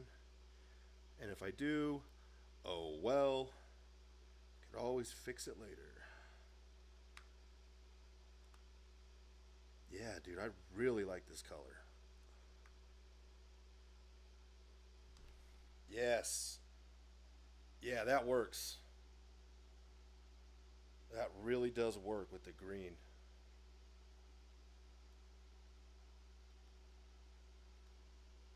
All right, let's go. Let's go up in here. Try to pick out what I know is not that little top layer.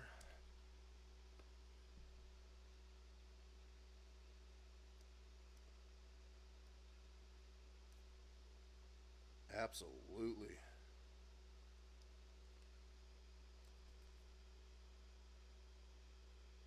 Get that little horn. You know, with this shade too, what I can do is I could use a very like very punchy color to do the scaling with on the scales.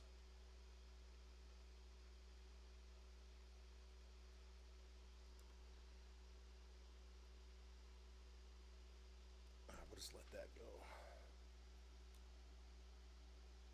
And then I think I'll just use the regular flat brown, this warm brown for the inside of the cape. And then I'll probably hit that with like some kind of contrast paint to tint it a different color. Try to stay away from these flames here. Let me get a smaller brush for that. Oh, wait a sec, I see something here. I sees it.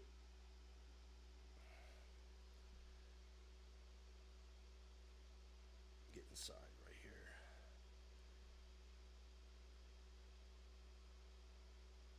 Painty paint. Boop, boop, boop. Oh, see, and I just noticed a spot I missed when I was doing the undercoat of black. I missed the under armor right there between his leg and shin portion. So while I see it, I'm going to get after it right now before I forget. Grab me a little black. It's too runny. There we go. That's the coverage we're looking for. And just get inside there real quick and get that.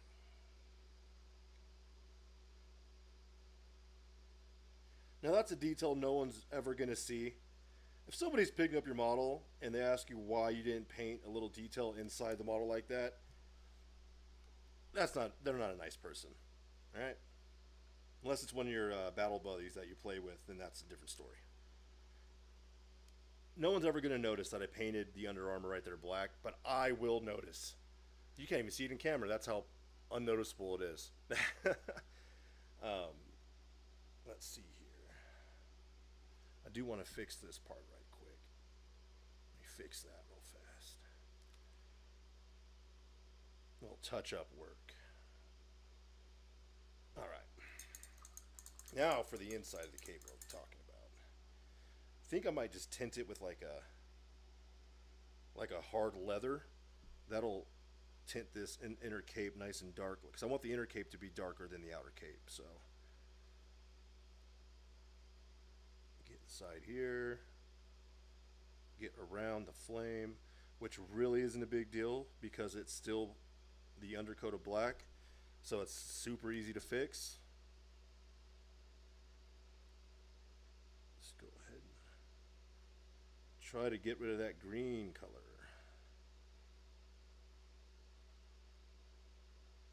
Touch up there. That's the nice part about saving all of your after trim stuff, because like right now I just got a bunch of this brown over the flame. Not a big deal. Come back with some black and cover it back up.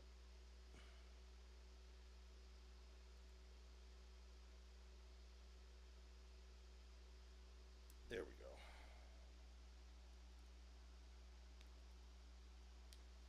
See? Didn't even see that.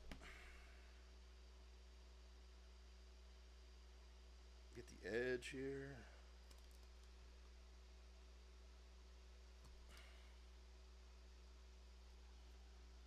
Ooh, yeah. See, look how it's drawing. It's awesome. Different colors. You got like brown. You got some red. Definitely gonna brighten it though. I'm gonna brighten this color up. It's a little too flat, but that's fine because we're just using it for the base anyways. But I'm definitely gonna brighten that up. I'm gonna add some maybe a shot of yellow or something in there to kind of bring the pigment value up a bit.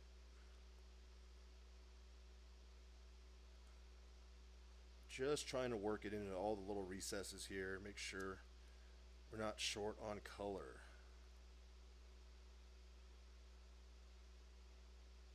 I guess I could always use a wash too. I could stick a wash on this and let it just seep into the recesses as well. Make my life a little easier probably. It's looking good though.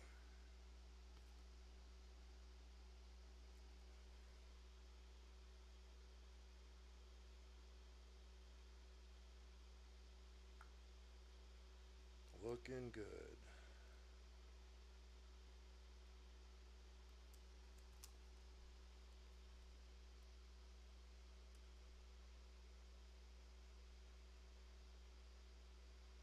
When you twist your model around, you could really catch the spots that you missed, and it's the little all the little details add up to a lot, right?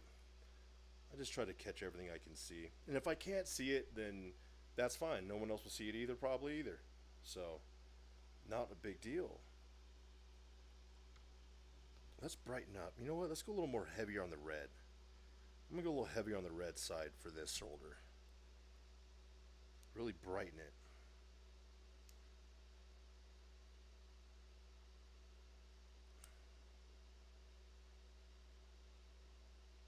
Yeah, I like that. Yeah, that looks good.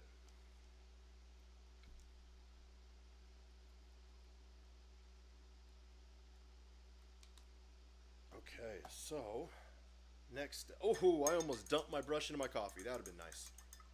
That would have been good.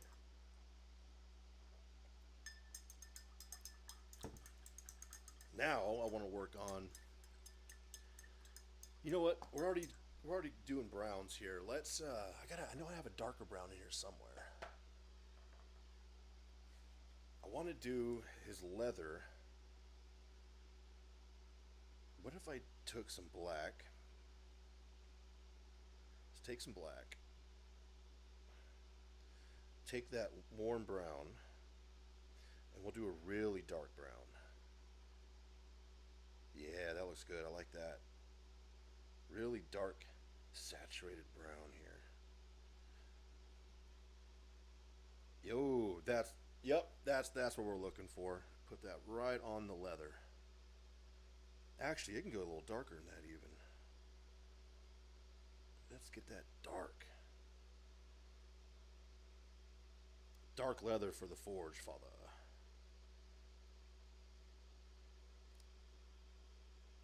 And we'll come back and we'll highlight it.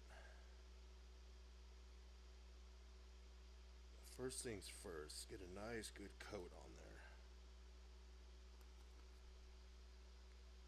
I still haven't decided what colors I want to do for the weapon grips.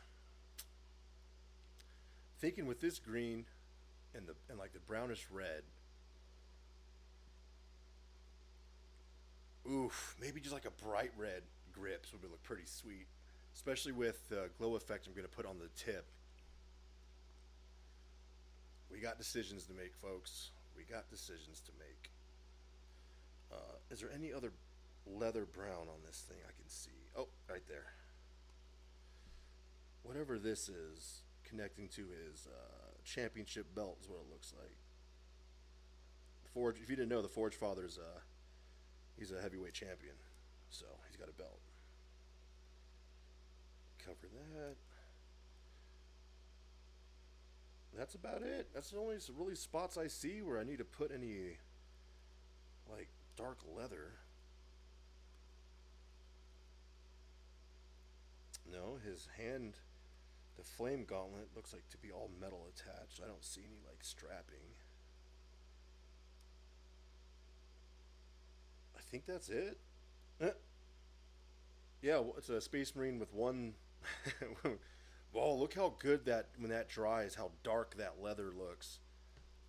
That is awesome. That's an awesome color. I like that. Okay, now I wanna. I think I will put a wash on the cape. Yeah, I'm gonna put a wash on the cape to really make those recesses just explode and give it some depth, so it doesn't just look like one monotone cape there. But I don't want to use black. I don't think I should use like a red wash. Do I have my crimson something another? What was that shit called? Aha! I do. I got this crimson shade. I think this red shade will look fantastic with this black. I mean, this red brown color. It also probably give it some pretty good little tint too. Yeah, let's do that. Let's add this into the mix. You know how many times I've knocked these things over? Sheesh. Now that I said that it's going to happen now, I shouldn't have said anything. I was dumb. Oh well. Let's get this nice little monster brush loaded up here. This is my favorite little shade brush. Load this baby up.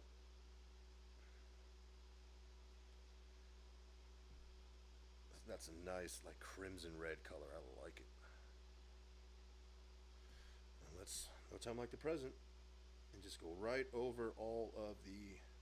I don't want to do the entire cape. I just want to do where the scales are at. And I don't know if this is going to be dark enough to actually show now that I'm looking at it. I might have to come back in with like a brown, like an Adrax or something. Don't know if it's dark enough to actually show in the recesses. It doesn't look like it, unfortunately. Let me water it down a bit. Maybe that's the problem.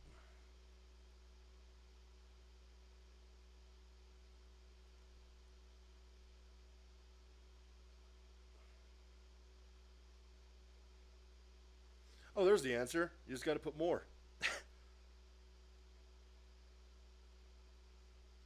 Oh, yeah. Yep. I don't like to use a lot of shades, personally, but for something like this, it makes it so much easier. Make sure I'm getting all the spots where scales are at here.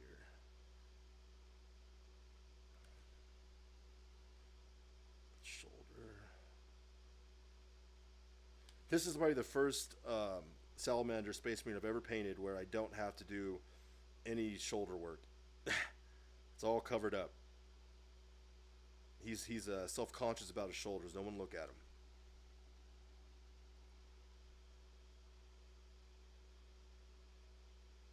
Kind of just drag that along here.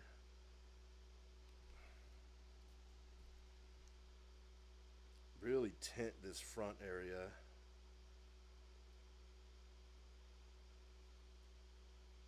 Actually, this is working.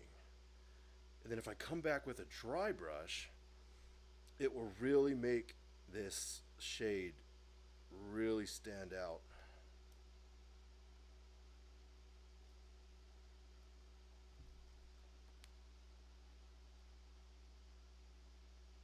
Yes, I'm actually really happy with that.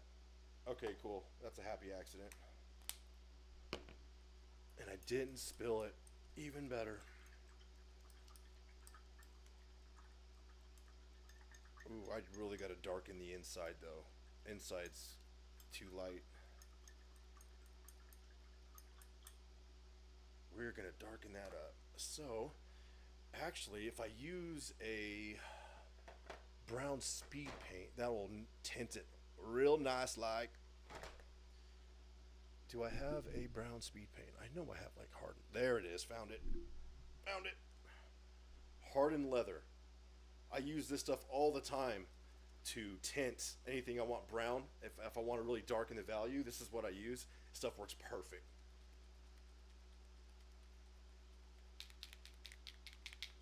Let's shake this baby up. A little shaky shake.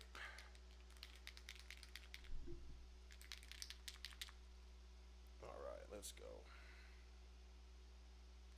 Little dab will do ya. Don't take much.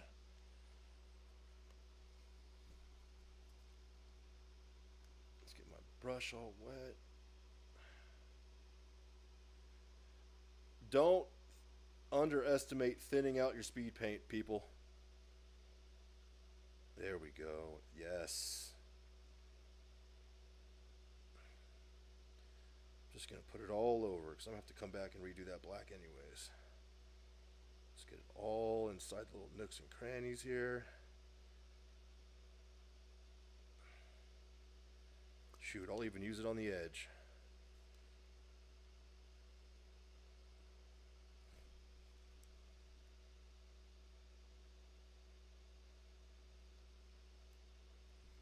Ooh, yes.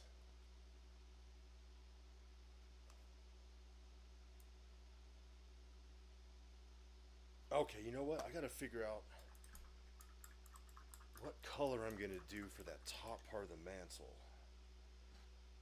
I don't want to do a white, but like an off-white will look pretty sweet. What if we start with a gray? I have this awesome gray color. Where's it at? There it is. I have this awesome, it's ghoul gray. I bought it when I was just looking for random minifigs to paint, and it came with like some D&D minifig and blah blah blah. But anyways, it came with like some random ass colors. This ghoul gray is an awesome white to start with if you're gonna brighten something up. It's really good. Let me go ahead and get this little shaky shake. Let's get this on the palette.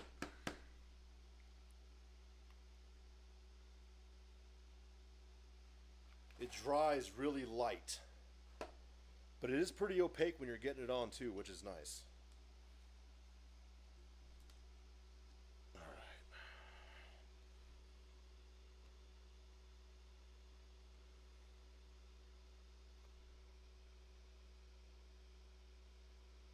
A little too wet, I think.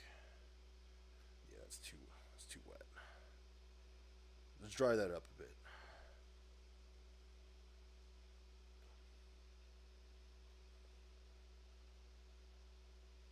Yeah, that's what we're looking for. That's a nice color. All right, no time like the present. It actually might be a little too bright.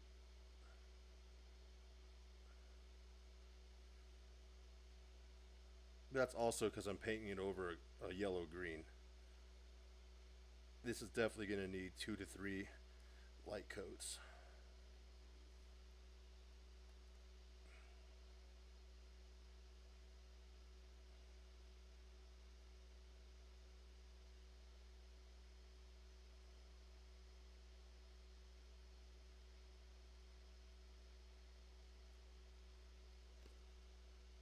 It's such a nice white gray. I need to hunt down this color in a much larger container because that's not very much. How much is this?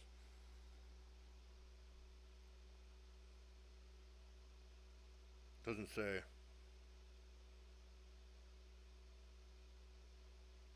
Well, it's not much. It's not much. Very little amount of paint.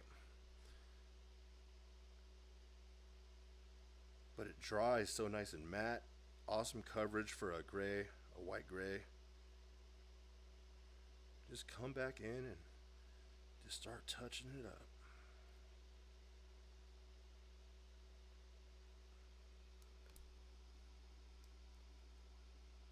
Ooh, that does look good.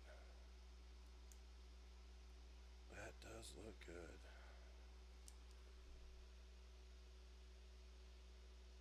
You gotta be careful here. I don't want to spill this into that brown because that would destroy that awesome little texture I got going with that brown.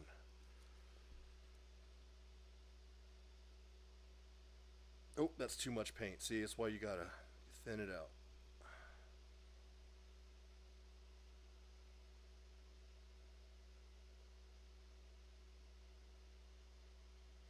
And just like whenever you're using light white colors like this, you want to make sure you're dragging all of the lines the same direction. Trust me, Daddy. Trust me.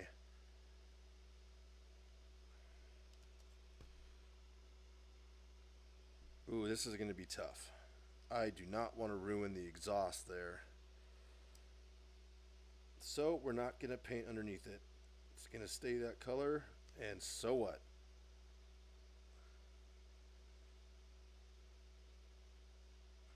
Oh, I did it. See, I messed up. I got it on the scale.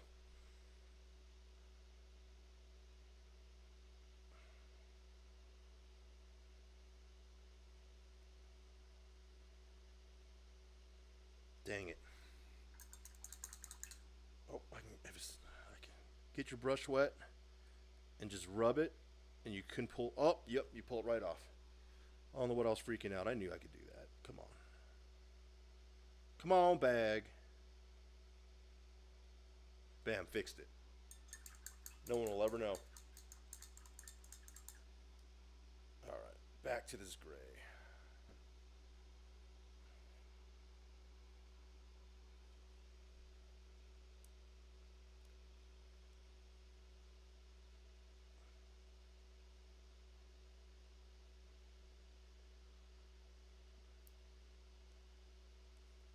If I really wanted to make this easier for myself, I could have did this in sub-assembly. But who am I kidding? I am not that strong of a painter to where I believe I can make it that much better. When I could just slap the whole thing together and get it tabletop ready for 11th edition. We ain't winning no golden demons over here, folks. That's not happening. But doesn't mean I can't have a sweet looking piece for my army, though, does it?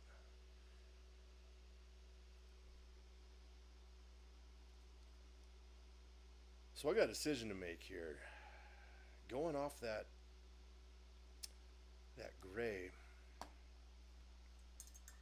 The box art, I'm pretty sure it has it like a white. But I don't want to do that. I think maybe like some kind of like khaki color or something of that nature would look better.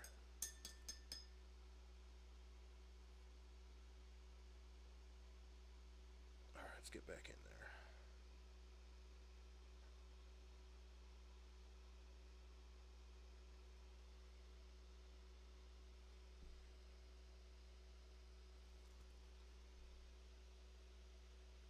Second coat.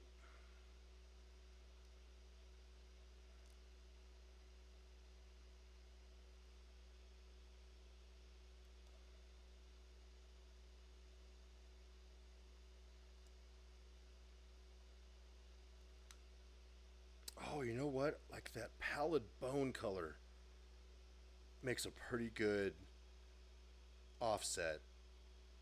That's what I think we'll do. We'll tint it with some of that pallid bone.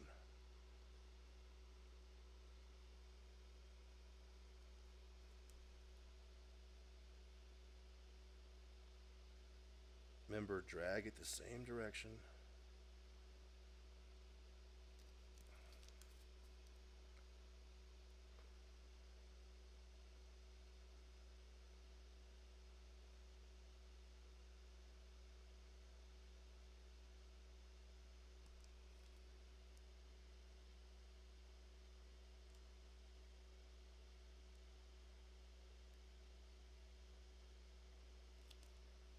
It's funny, there's a little bit of that shade on this back piece. It turned it pink.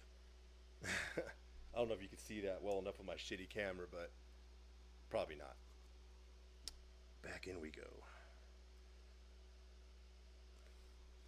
We're doing a pretty good job here getting all of our base colors down. Oh, yes, I forgot. I got to do the loincloth groin protector area.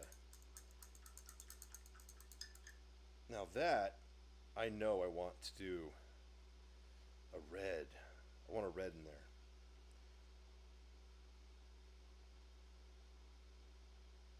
But,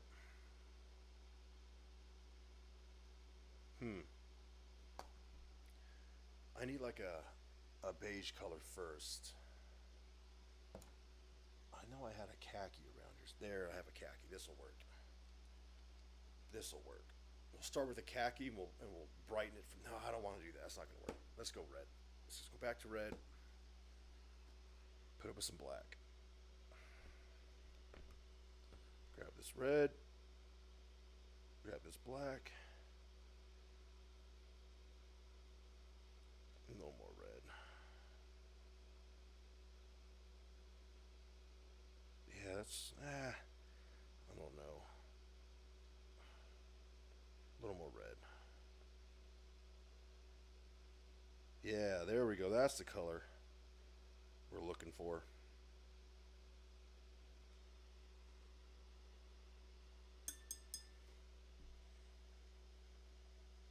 And then just paint it all the way on. Just throw it on nice and thin. Let all of it fall into the recesses.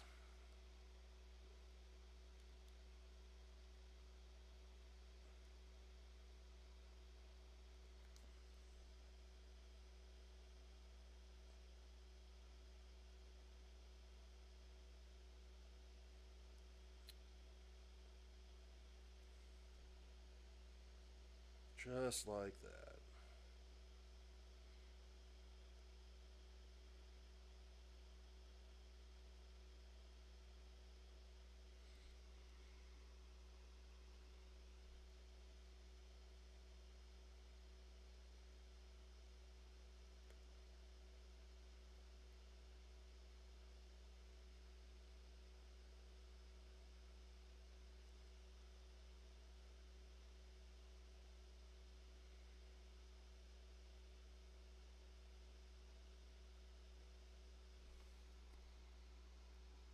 Yeah, I'm really liking the green and red and brown values a lot.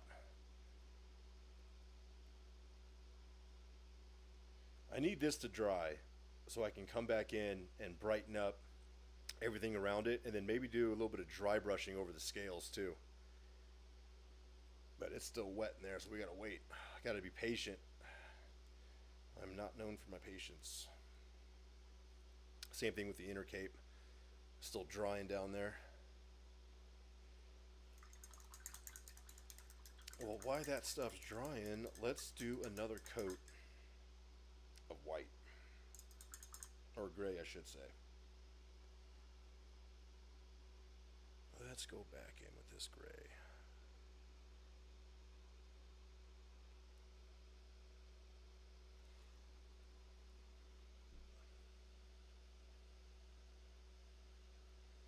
And this time, I'm just kind of just going to make sure I'm hitting all the raised areas.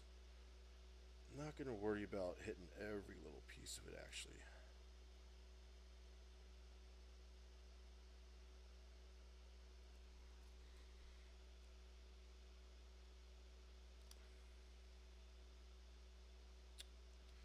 Looking good.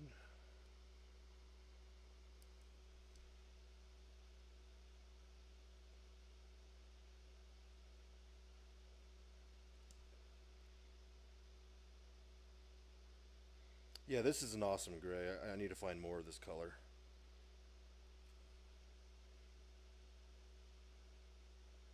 So random. Got it in a minifig box for some probably knockoff D&D model I wanted to paint. And I don't even know where the hell that model is anymore. It was like some kind of like necromancer or something. You know what? I'm going to use this, a little bit of this gray. I'm going to splash it over here on my titanium white. And I'm going to reglaze the weapon again using it.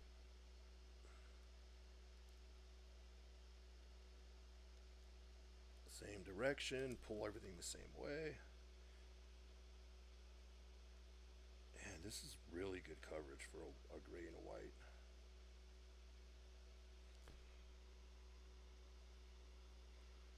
Prop the gray back on this titanium. put this on the seals here. Because it wouldn't be 40K if there wasn't some kind of doodadery that's doodadding at a doodadery time.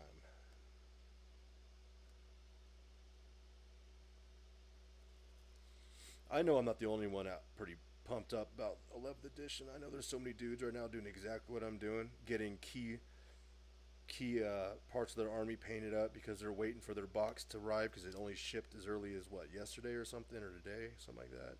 I haven't even looked because I know it's not going to be here for like another 5 days, so I'm not even torturing myself by looking. I don't know what I'm going to do about the orc army.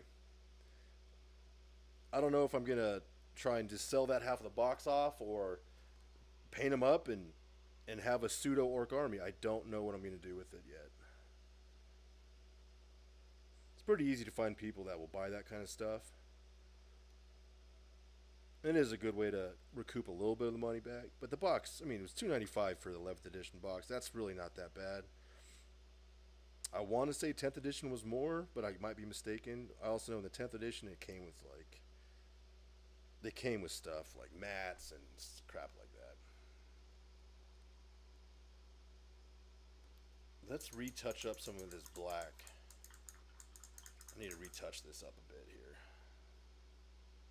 I spilled over into some of my black base stuff I was doing here.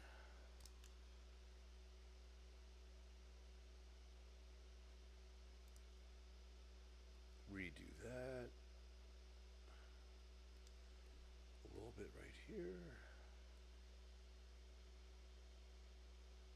Really trying not to hit that gray color I put on though.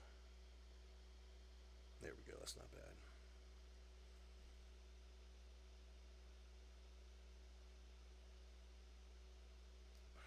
Looks good. Looking good, folks. Looking good.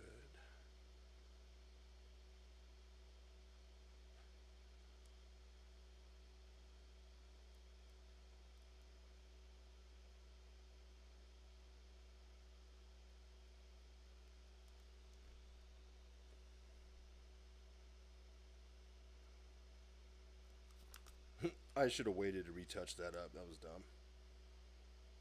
Whatever.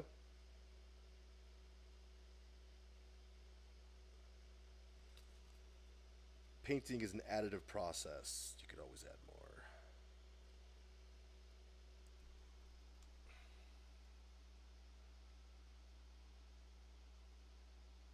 I think that's a pretty good base coat. That's pretty much all of my base coating's done, really.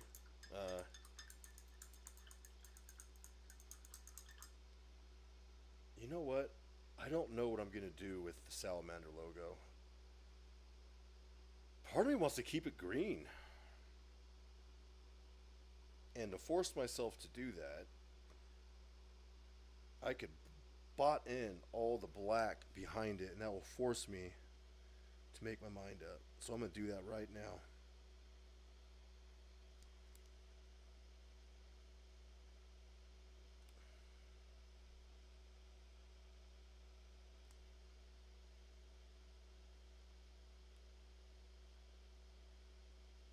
There it is. It has been decided.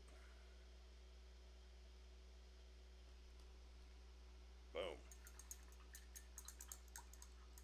Yep, I'm gonna keep it green. That's gonna look cool. I'll accent it. I'll get it all done up all nice like.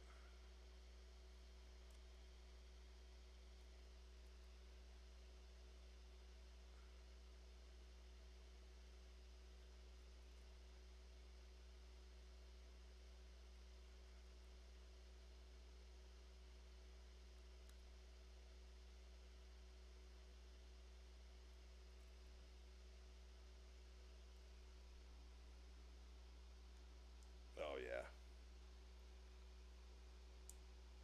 Ooh, then I'm gonna have to come back in with some more mute and start glazing certain spots. Top of the knee pad, right here between the flames, I gotta brighten that value up. Bring a little more value over here to that. Definitely gotta bring the value to this gauntlet. And I might just leave the backpack as is. Call that good.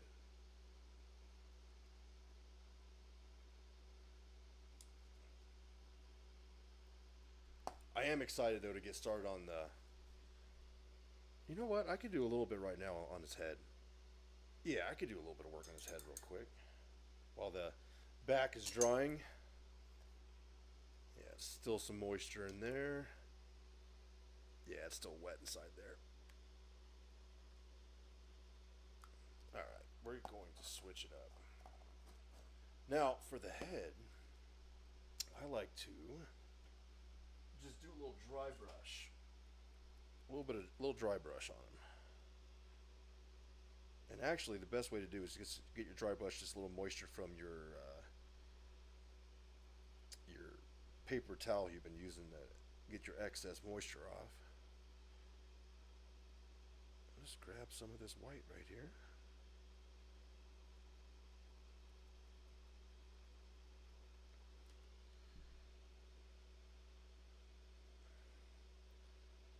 And just like that.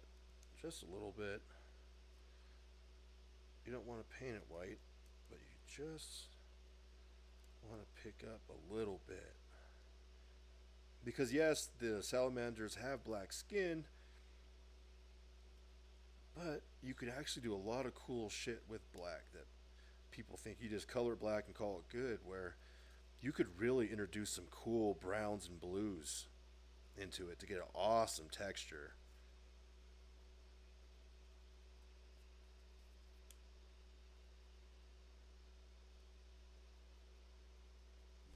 Okay, that looks cool already.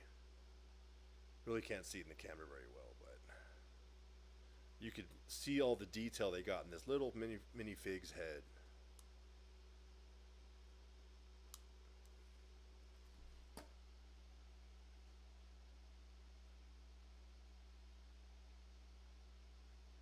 All right, 2.5 hours. That went by fast. Told myself I was going to paint for 2 hours today, minimum. And I went over my allotted time for myself, so that's pretty sweet. If anybody did see this, I know probably nobody's ever going to see this stuff. Definitely drop a sub. That'd be cool. And yeah, I'll be back tomorrow to do some more. Hopefully, get a lot of this done.